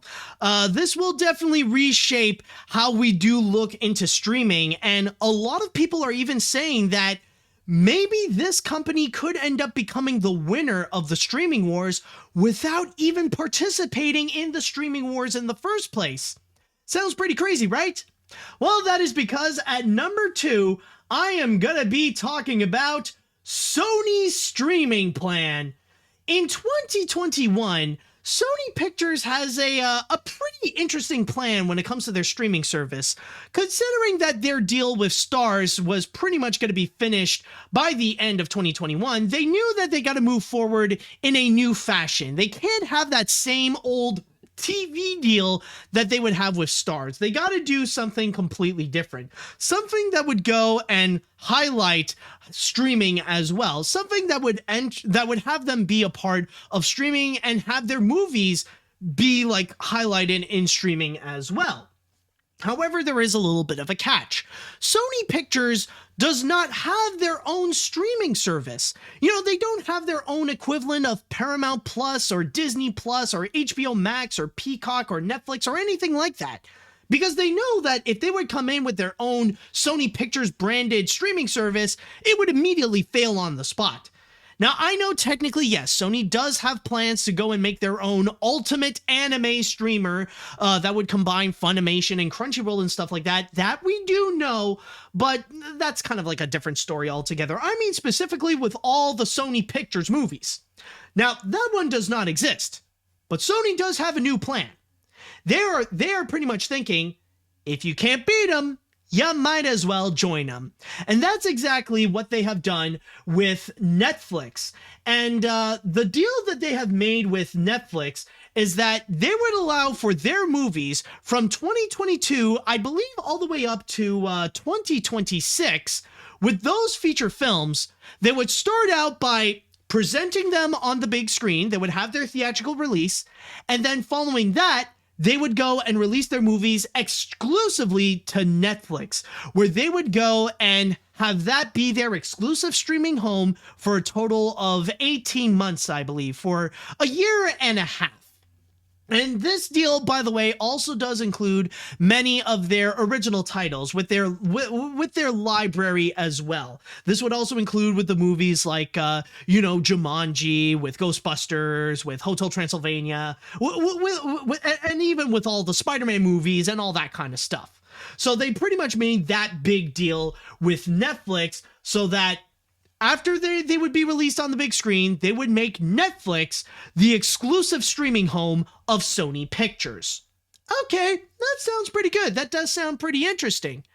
But then it took a massively interesting turn when suddenly Sony decided to do something a little bit different, because it ain't just with Netflix. Huh? Not with Netflix? Not just with Netflix? Oh yes, they also made another one. Enter Disney. Because they also made a deal with Disney where after they would have their time on Netflix, because keep in mind, I did say that those movies would stay on Netflix for about 18 months. They would then go and move to Disney Plus, where all those movies, like I mentioned, old and new, from 2022 to 2026, to their big list of their movie collection, from Hotel Transylvania to Jumanji to Ghostbusters, and especially the Spider-Man movies. After they have their time on Netflix, they would go and have their permanent streaming home on Disney Plus, or at least their permanent streaming home for now. And that seems to be the big plan, that the Sony movies would go from the big screen to Netflix and then eventually to Disney Plus. Now, apparently rumors have been circulating around that the combined deal with both Netflix and Disney, apparently it gained Sony a grand total of $3 billion. That this is basically their big plan, where that instead of making their own streaming service, they would lend their library to other streaming services to go and present it there. And already they decided to go with two of the biggest streamers out there, with Netflix and with Disney Plus. And that's what I want to go and talk about for number 2, because yeah, this definitely is a big deal in the long run. This definitely is a big deal in the future, especially this really does define the future of Sony Pictures in general. And I think, honestly, this is the smartest move that Sony Pictures has done in recent years, or debatably in their history. This is such a unique move and definitely a smart move, because I'm just going to say this right now. Let's be honest. A Sony Pictures exclusive streaming service would be a failure on the spot, especially when nowadays that we have way too many streaming services that are available for us, and like combined together would end up costing way too much with with the stuff that I've already listed with Netflix, with Disney Plus, with HBO Max, with Peacock, with Paramount Plus, and then you also add in Amazon Prime, Hulu, Apple Plus, and so much more. And then like you got like the small like niche streaming services like Funimation, Crunchyroll, ESPN Plus, and so much more. Like you got all these streaming services, it would just be too much. And a lot of people have no choice but to go and make sacrifices. They can't all have all these things at once. Which, if a Sony Pictures one would be included, a lot of them would not be interested. Even if it would be the exclusive streaming home of the Spider-Man movies, a lot of people would say, yeah, no thanks. It would just be much cheaper to just go and buy the Spider-Man DVDs and Blu-rays, and that's pretty much it.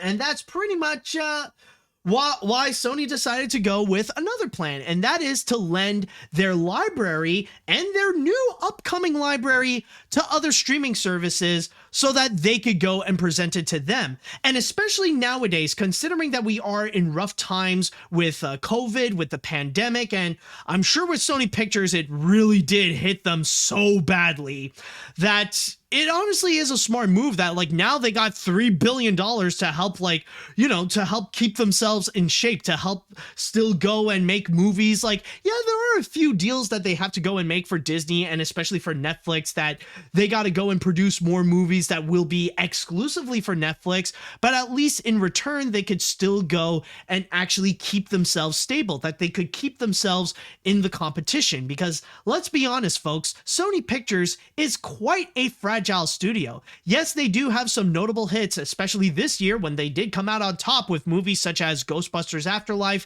Venom Let There Be Carnage, and even right now with Spider-Man No Way Home. But still though, when a Sony Picture movie bombs, they bomb badly, and it could cause some serious harm to Sony Pictures. Which is why right now the best thing Sony can do is just like maintain the Spider-Man franchise. And one of the biggest reasons why Sony would never want to go and sell the Spider-Man film rights to Disney is because without them, there would be no Sony Pictures. And honestly, that's why for me, I feel like the smartest thing that Sony Pictures has done is not just make a deal with Netflix, but also make a deal with Disney Plus. Because part of the big job for Sony Pictures right now is to keep Disney happy, to make them feel like they own Spider-Man without actually owning the Spider-Man film rights, which is why they agreed to do these collaborations with, with Marvel for the MCU Spider-Man movies, which is why we have this new deal with Spider-Man No Way Home, where I believe 25% of the earnings that Sony has done with Spider-Man, that's going to go with Disney. They got to keep that illusion alive and make Disney feel like they actually do own Spider-Man, which, yeah, Disney is more than happy that they do have at least the Tom Holland Spider-Man, which is why we do see Peter Parker appear in the Disney parks, like in Disney California Adventure with that new ride. And especially with this deal right over here, with the fact that especially the Spider-Man movies are going to be coming to Disney Plus, that's a major deal, because now they could say that Disney Plus is truly the exclusive streaming home of Spider-Man, where they can go and stream all these movies such as the Sam Raimi films, the Amazing Spider-Man, the MCU Spider-Man movies, and even the Into the Spider-Verse franchise. Like, they can go and have that on Disney Plus, and you can have your complete set of the MCU, where you can also include watching the Spider-Man movies. And I'm sure this is something that Disney feels happy, because they feel like they own Spider-Man without legitimately owning Spider-Man, that Sony can still go and profit by making their own movies, rather it be with the Spider-Man films or with the spin-off movies such as Venom, and even coming soon, I believe Mobius is just around the corner, so at least Sony does have that. So that's kind of the big thing, what I want to talk about here, and why this has a massive significance on the list is because this could be the future. I feel like this is such a great strategy in order to keep these companies stable, because I'm gonna say right now, in the future, we are like, not all these streaming services are gonna survive. Eventually, we will end up seeing some lower end streaming services, like maybe even like Paramount Plus or Peacock or whatever. They're gonna end up losing their streaming services. They're gonna lose the streaming wars, and they're gonna go on the way of Quibi and just like fail and completely shut down.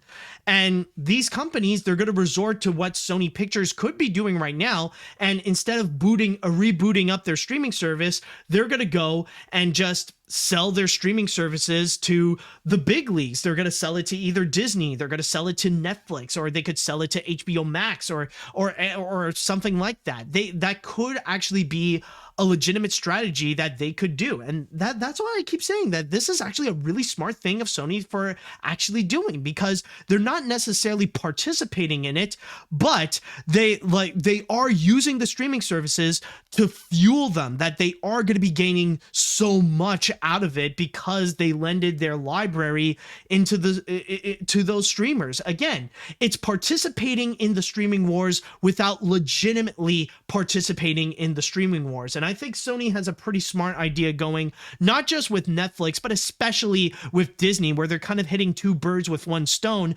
by not just like, relying on Disney to keep themselves afloat, but also to make Disney happy, to make them feel like they own Spider-Man.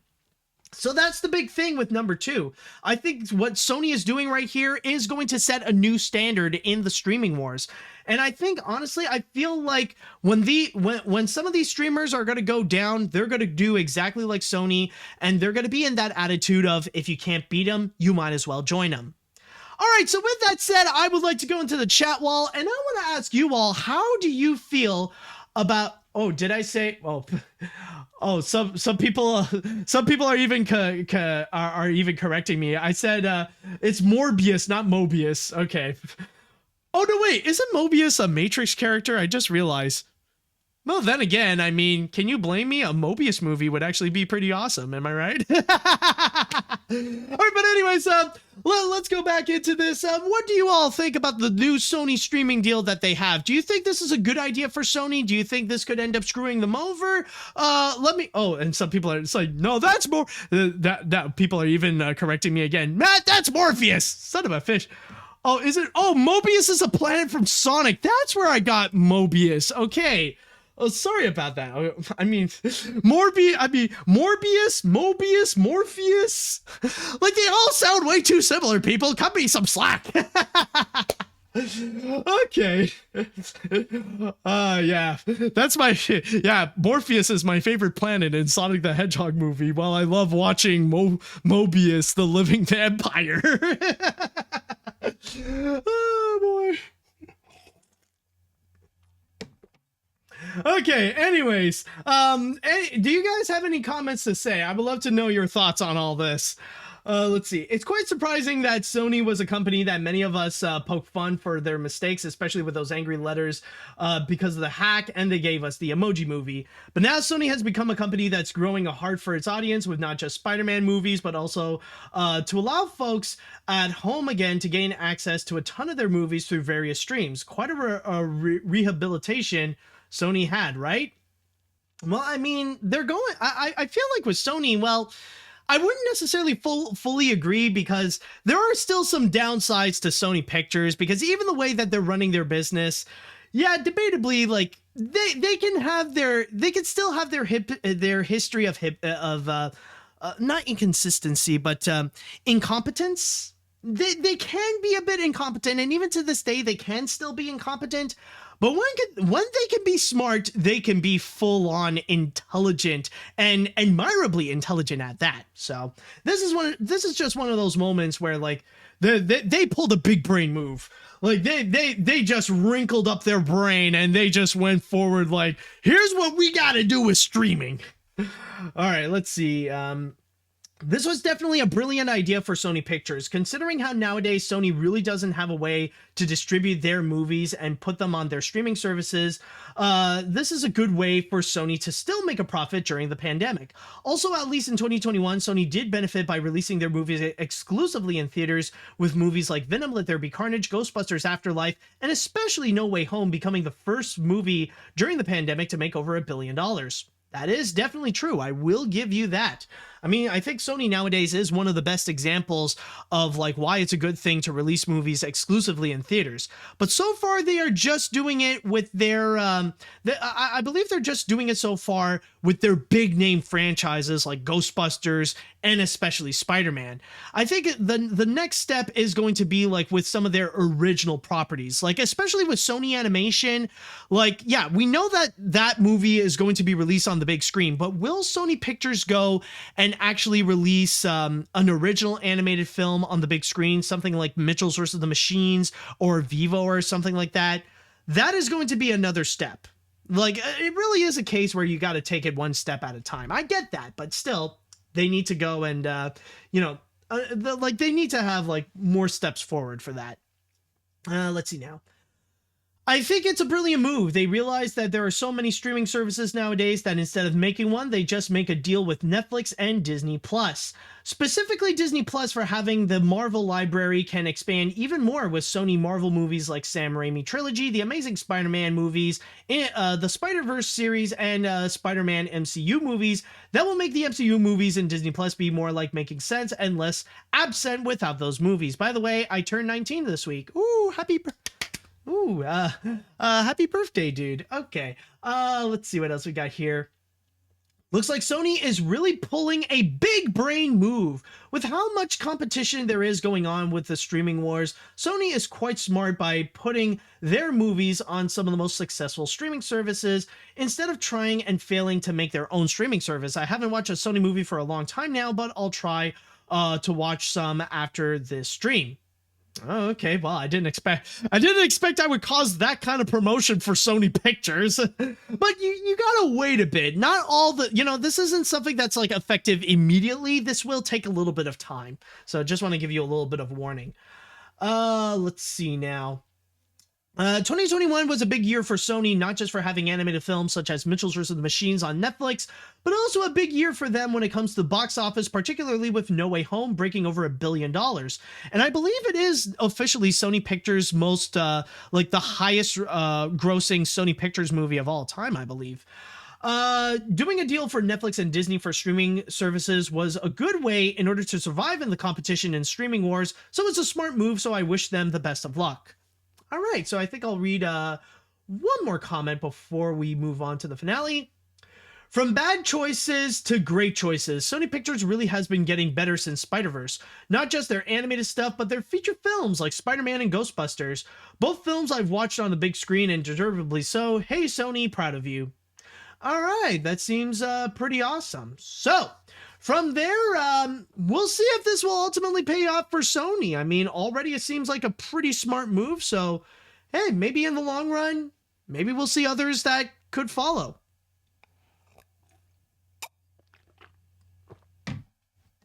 All right, folks, this is it.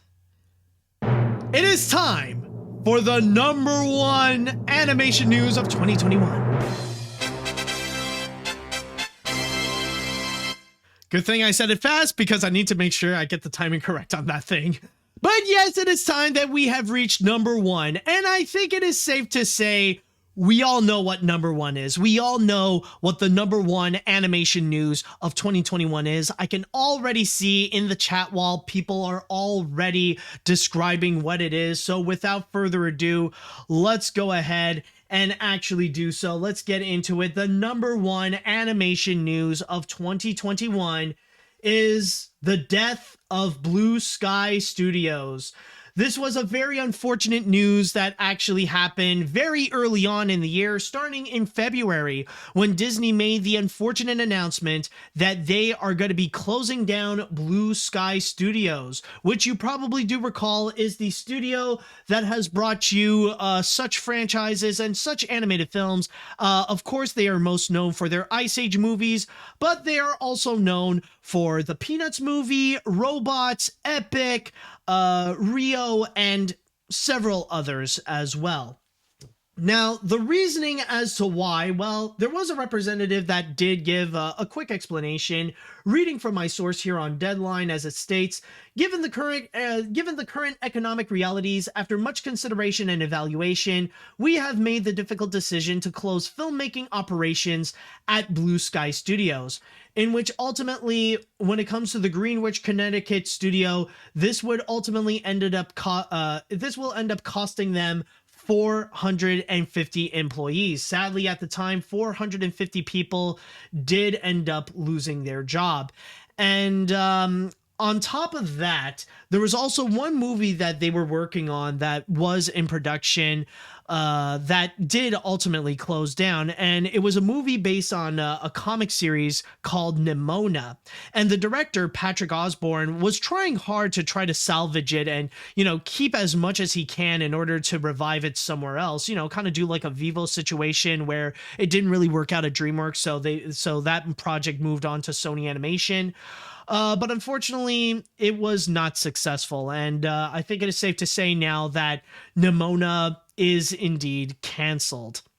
Now, it is worth mentioning, by the way, that some people have raised some suspicions, especially when not long after Blue Sky shut down, they did receive some tax credits, much more than reportedly they should have, where apparently after the company shut down, Blue Sky has received some tax credits for their work throughout 2019 to from 2017 to 2019, where they got a total of $94.4 million.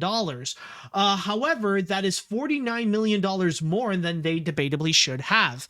However, it seems like the amount that they received is fair and is okay, especially when the Department of Economic and Community Development actually stated, reading from my source here on Associated Press, as it states, the Department of Economic and Community Development, or DECD, disagrees with the auditor's findings, who find that there was a bit of foul play with the amount that they have earned.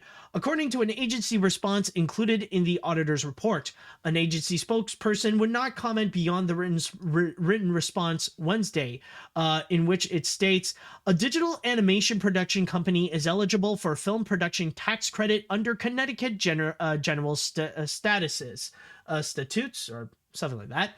The company produces motion pictures, which is statutorily qualified, which is a statutorily qualified medium. Okay, there we go. So yeah, there was no foul play in the amount that they have received here. But yes, this is the biggest animation news of 2021, for better or for worse. And it's mainly because, well, it's not every day that you get to hear a major animation studio no longer in operation. And yes, I do consider Blue Sky Studios a major animation studio, like right up there with Disney, Pixar, Disney, Pixar, DreamWorks, Illumination, Sony, and Paramount.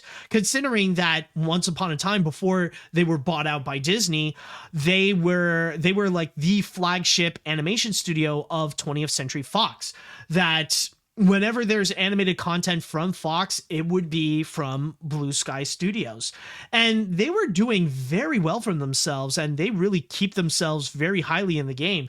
It was unfortunately rare for the studio to actually get a lot of major successes, but especially with the Ice Age franchise, which once upon a time actually did hold the record for being the highest grossing animated movie franchise of all time. Like, they really kept going strong. And there were a lot of moments when the studio, like, yeah, they didn't necessarily have like the best movies out there, but they did have a bit of great movies as well. Like with the Ice Age movies, especially the first one, I mean, like, it was technically their first major motion picture, and that was actually a lot of fun, and it still stood as like one of the best Blue Sky films.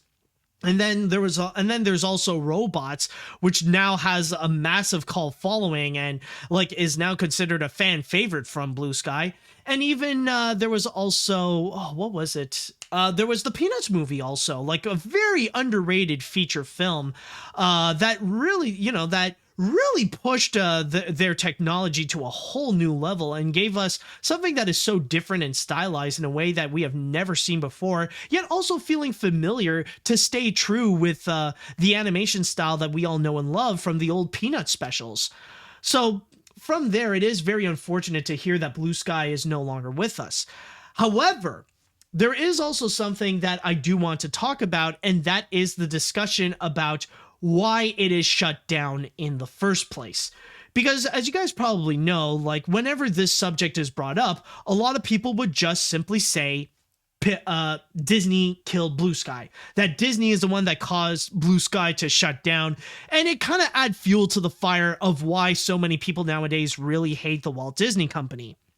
But I just want to go and clarify, like, let me go into Snopes mode and like, let me just ask, did Disney really shut down Blue Sky? Okay, like, I know technically they were the ones who did the action to pull the plug, but is it something to really scold them for? Is it something to really hate them for that? Like, are their reasonings justifiable, or was it a bad move for Disney to do so? And for me, I would say that honestly, this is not something this is not a reason why they should hate Disney. And this could be a bit of a hot take here, but honestly, I feel like with the circumstances that we are facing right now, the thing is with Blue Sky, I feel like regardless if they were purchased by Disney or not, I think their fate was sealed. Like, really, it was pretty much like, we are sadly at a point where it was inevitable for Blue Sky to shut down. And that mainly is because of the fact that I feel like COVID is a much bigger reason why Blue Sky shut down, more so than just Disney's decision, period. I think really it's because of like how we are currently in a very rough time for movies right now, especially for family films and animated films, that they're still very much struggling to go and make a buck. It hasn't been since like what, Frozen, or maybe even like ever since the pandemic started, we have yet to even see one animated feature to surpass $200 million at the box office, or even just $100 million domestically. Like, I mean, that could probably change in the future with either Encanto or with Sing 2, but still though, like, we're on we're entering upon the third year of this pandemic, and animated features have yet to proven to be strong exclusively in theaters. And that's a condition that unfortunately Blue Sky could not survive. And even when you look at their last feature films, like, they have really not been going well for them. Like, especially with the fifth Ice Age film, Ice Age Collision Course, that turned out to be a disaster. I mean, it technically was profitable, but the fact that it made less than half than the last Ice Age movie really did show that people were just starting to get sick and tired of the Ice Age movies, that it was really becoming one of those franchises that was just being way too overused. And from there, that's why they got to go. That's why Blue Sky ultimately decided they're just going to go and pull the plug on the Ice Age movies, because they're at the point where they're no longer becoming as profitable as they used to be. And then following afterwards, you would see movies such as Ferdinand and Spies in Disguise, where they would still have like massively large budgets, like over like give or take $100 million, but people were just not interested in them. Nobody was really buying a ticket to go and see something like Ferdinand or Spies in Disguise. Even if Ferdinand did receive an Oscar nomination, that didn't help much on its box office performance. They ultimately became box office bombs. And especially with how conditions are with COVID, they wouldn't even survive survive because people don't really care much about Blue Sky Studios, or at least while it was operating, nobody really cared much about them. So honestly, I feel like the people who didn't buy a ticket to go see Ferdinand or Spies in Disguise, they're equally as responsible for killing off Blue Sky, more so than they claim Disney is. And that's why I personally feel like, and this is going to be another major hot take, that I feel like when it comes to most people who are angry at Disney for shutting down Blue Sky, I want to ask them a question. Since when did you care about Blue Sky Studios? Now, this may not reflect on all of them, on all these angry people, but when it comes to most of these people who are upset with Disney and they would use this to attack Disney, oh, they're a bad studio because they shut down Blue Sky. I hate Disney because they shut down Blue Sky. Since when did you legitimately care about Blue Sky? Like, where were you when Blue Sky needed you for Ferdinand?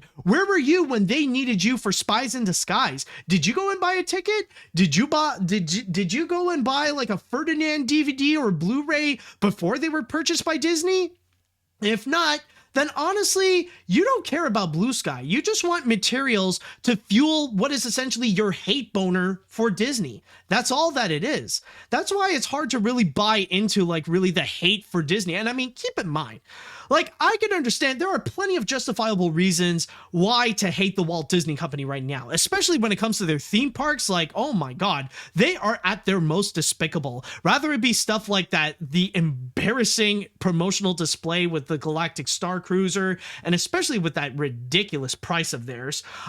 Then you got Genie Plus, the overinflation that they're doing on everything, Bob Chapek as the new leader, and just so much more. Like, and especially how the parks are handling the pandemic right now while keeping open and like not being like, yeah, they're like, okay, mask mandates, that's perfectly fine, but still though, like, shouldn't they be shutting down or demanding vaccine mandates?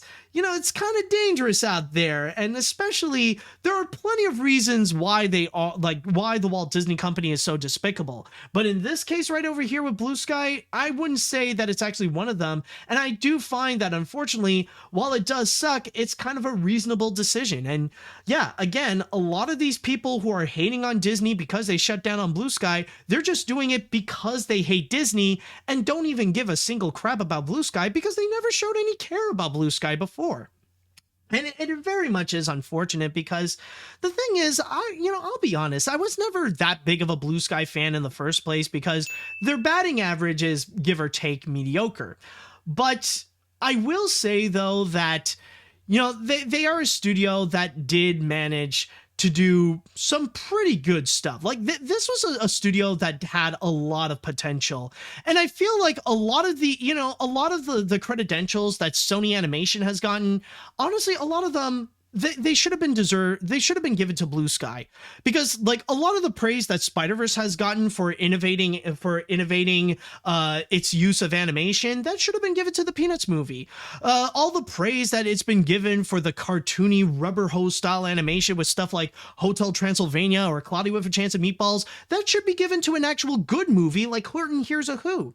And there are some other examples as well, but there are some things that Blue Sky Studios has done very well. And there are some things, like, even if the movie is not that good, like I feel like though, like there are some admirable things about it. Like, yeah, their scripts are often pretty crappy, but their visuals are often on point. Like, I know when I go see a Blue Sky movie, like, I will see something great. I'm not going to see a good movie, but I'm going to see some really awesome animation. And there are some great examples out there, like Epic, for example. Yeah, maybe not a great movie, but that animation is just absolutely beautiful. Or even like with the Rio films, they're not that great on their own, but the animation that they can have are pretty awesome.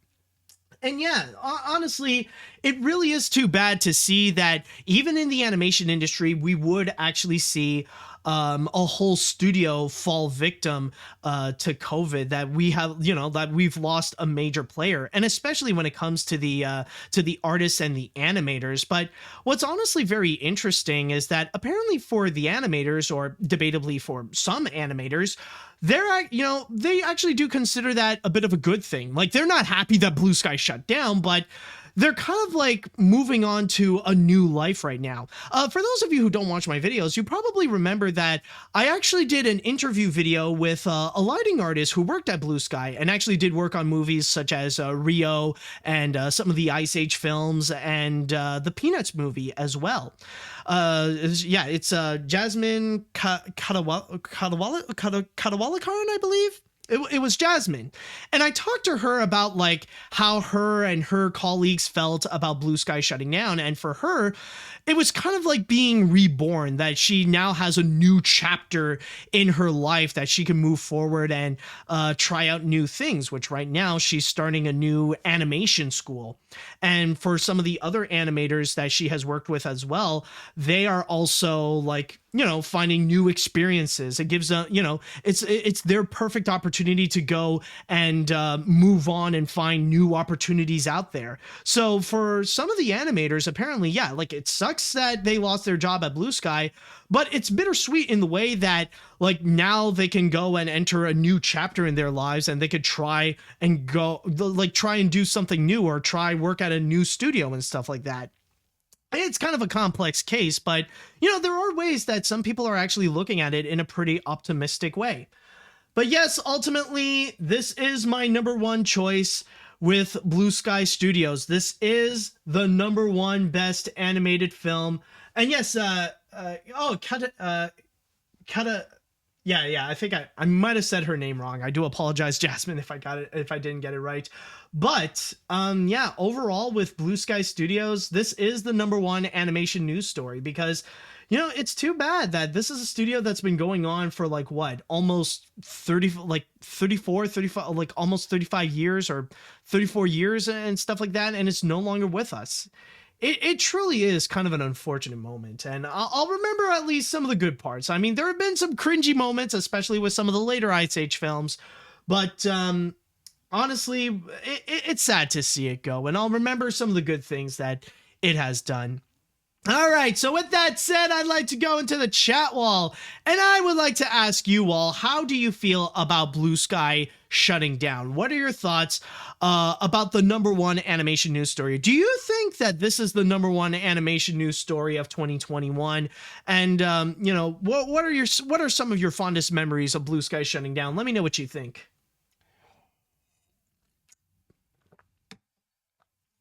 Okay, let's see what we got here. This really is a tragic loss in the animation industry. Blue Sky may have not been the best or my favorite animation studio, but you can't deny they played an important part in the animation industry. All I could say is rest in peace, Blue Sky Studios. Your legacy will live on forever. Also, considering we do have the Ice Age Adventures of Buck Wild coming to Disney Plus soon, how much you want to bet Disney and that movie will get massive backlash because Disney's decision to close down Blue Sky? Oh, I think a lot. I mean, it's bad enough, like, whenever Disney mentions, like, any of the Blue Sky properties, like, there was at one point when Disney, like, just casually made a post about Blue Skies, about Ice Age, like, these are the coolest characters of the Ice Age, or whatever, and they got a heavy amount of backlash from the animation community and from the whole internet in general. So I think when Buck Wild comes out, a lot of people are going to be pissed. Let's see. It's still sad that we lost a major animation studio. Blue Sky was a studio that was underappreciated. I used to watch both Robots and Horton Hears a Who a lot back then and enjoyed. The cancellation of Nimona still stings, and it doesn't help the fact that Disney Plus Ice Age Films is getting a positive buzz. Isn't getting positive buzz. All 20th Century has now for their animated films coming to theaters is Bob's Burgers coming in May. I wish the best for both 20th Century and the employees that lost their jobs. Rest in peace, Blue Sky. Okay.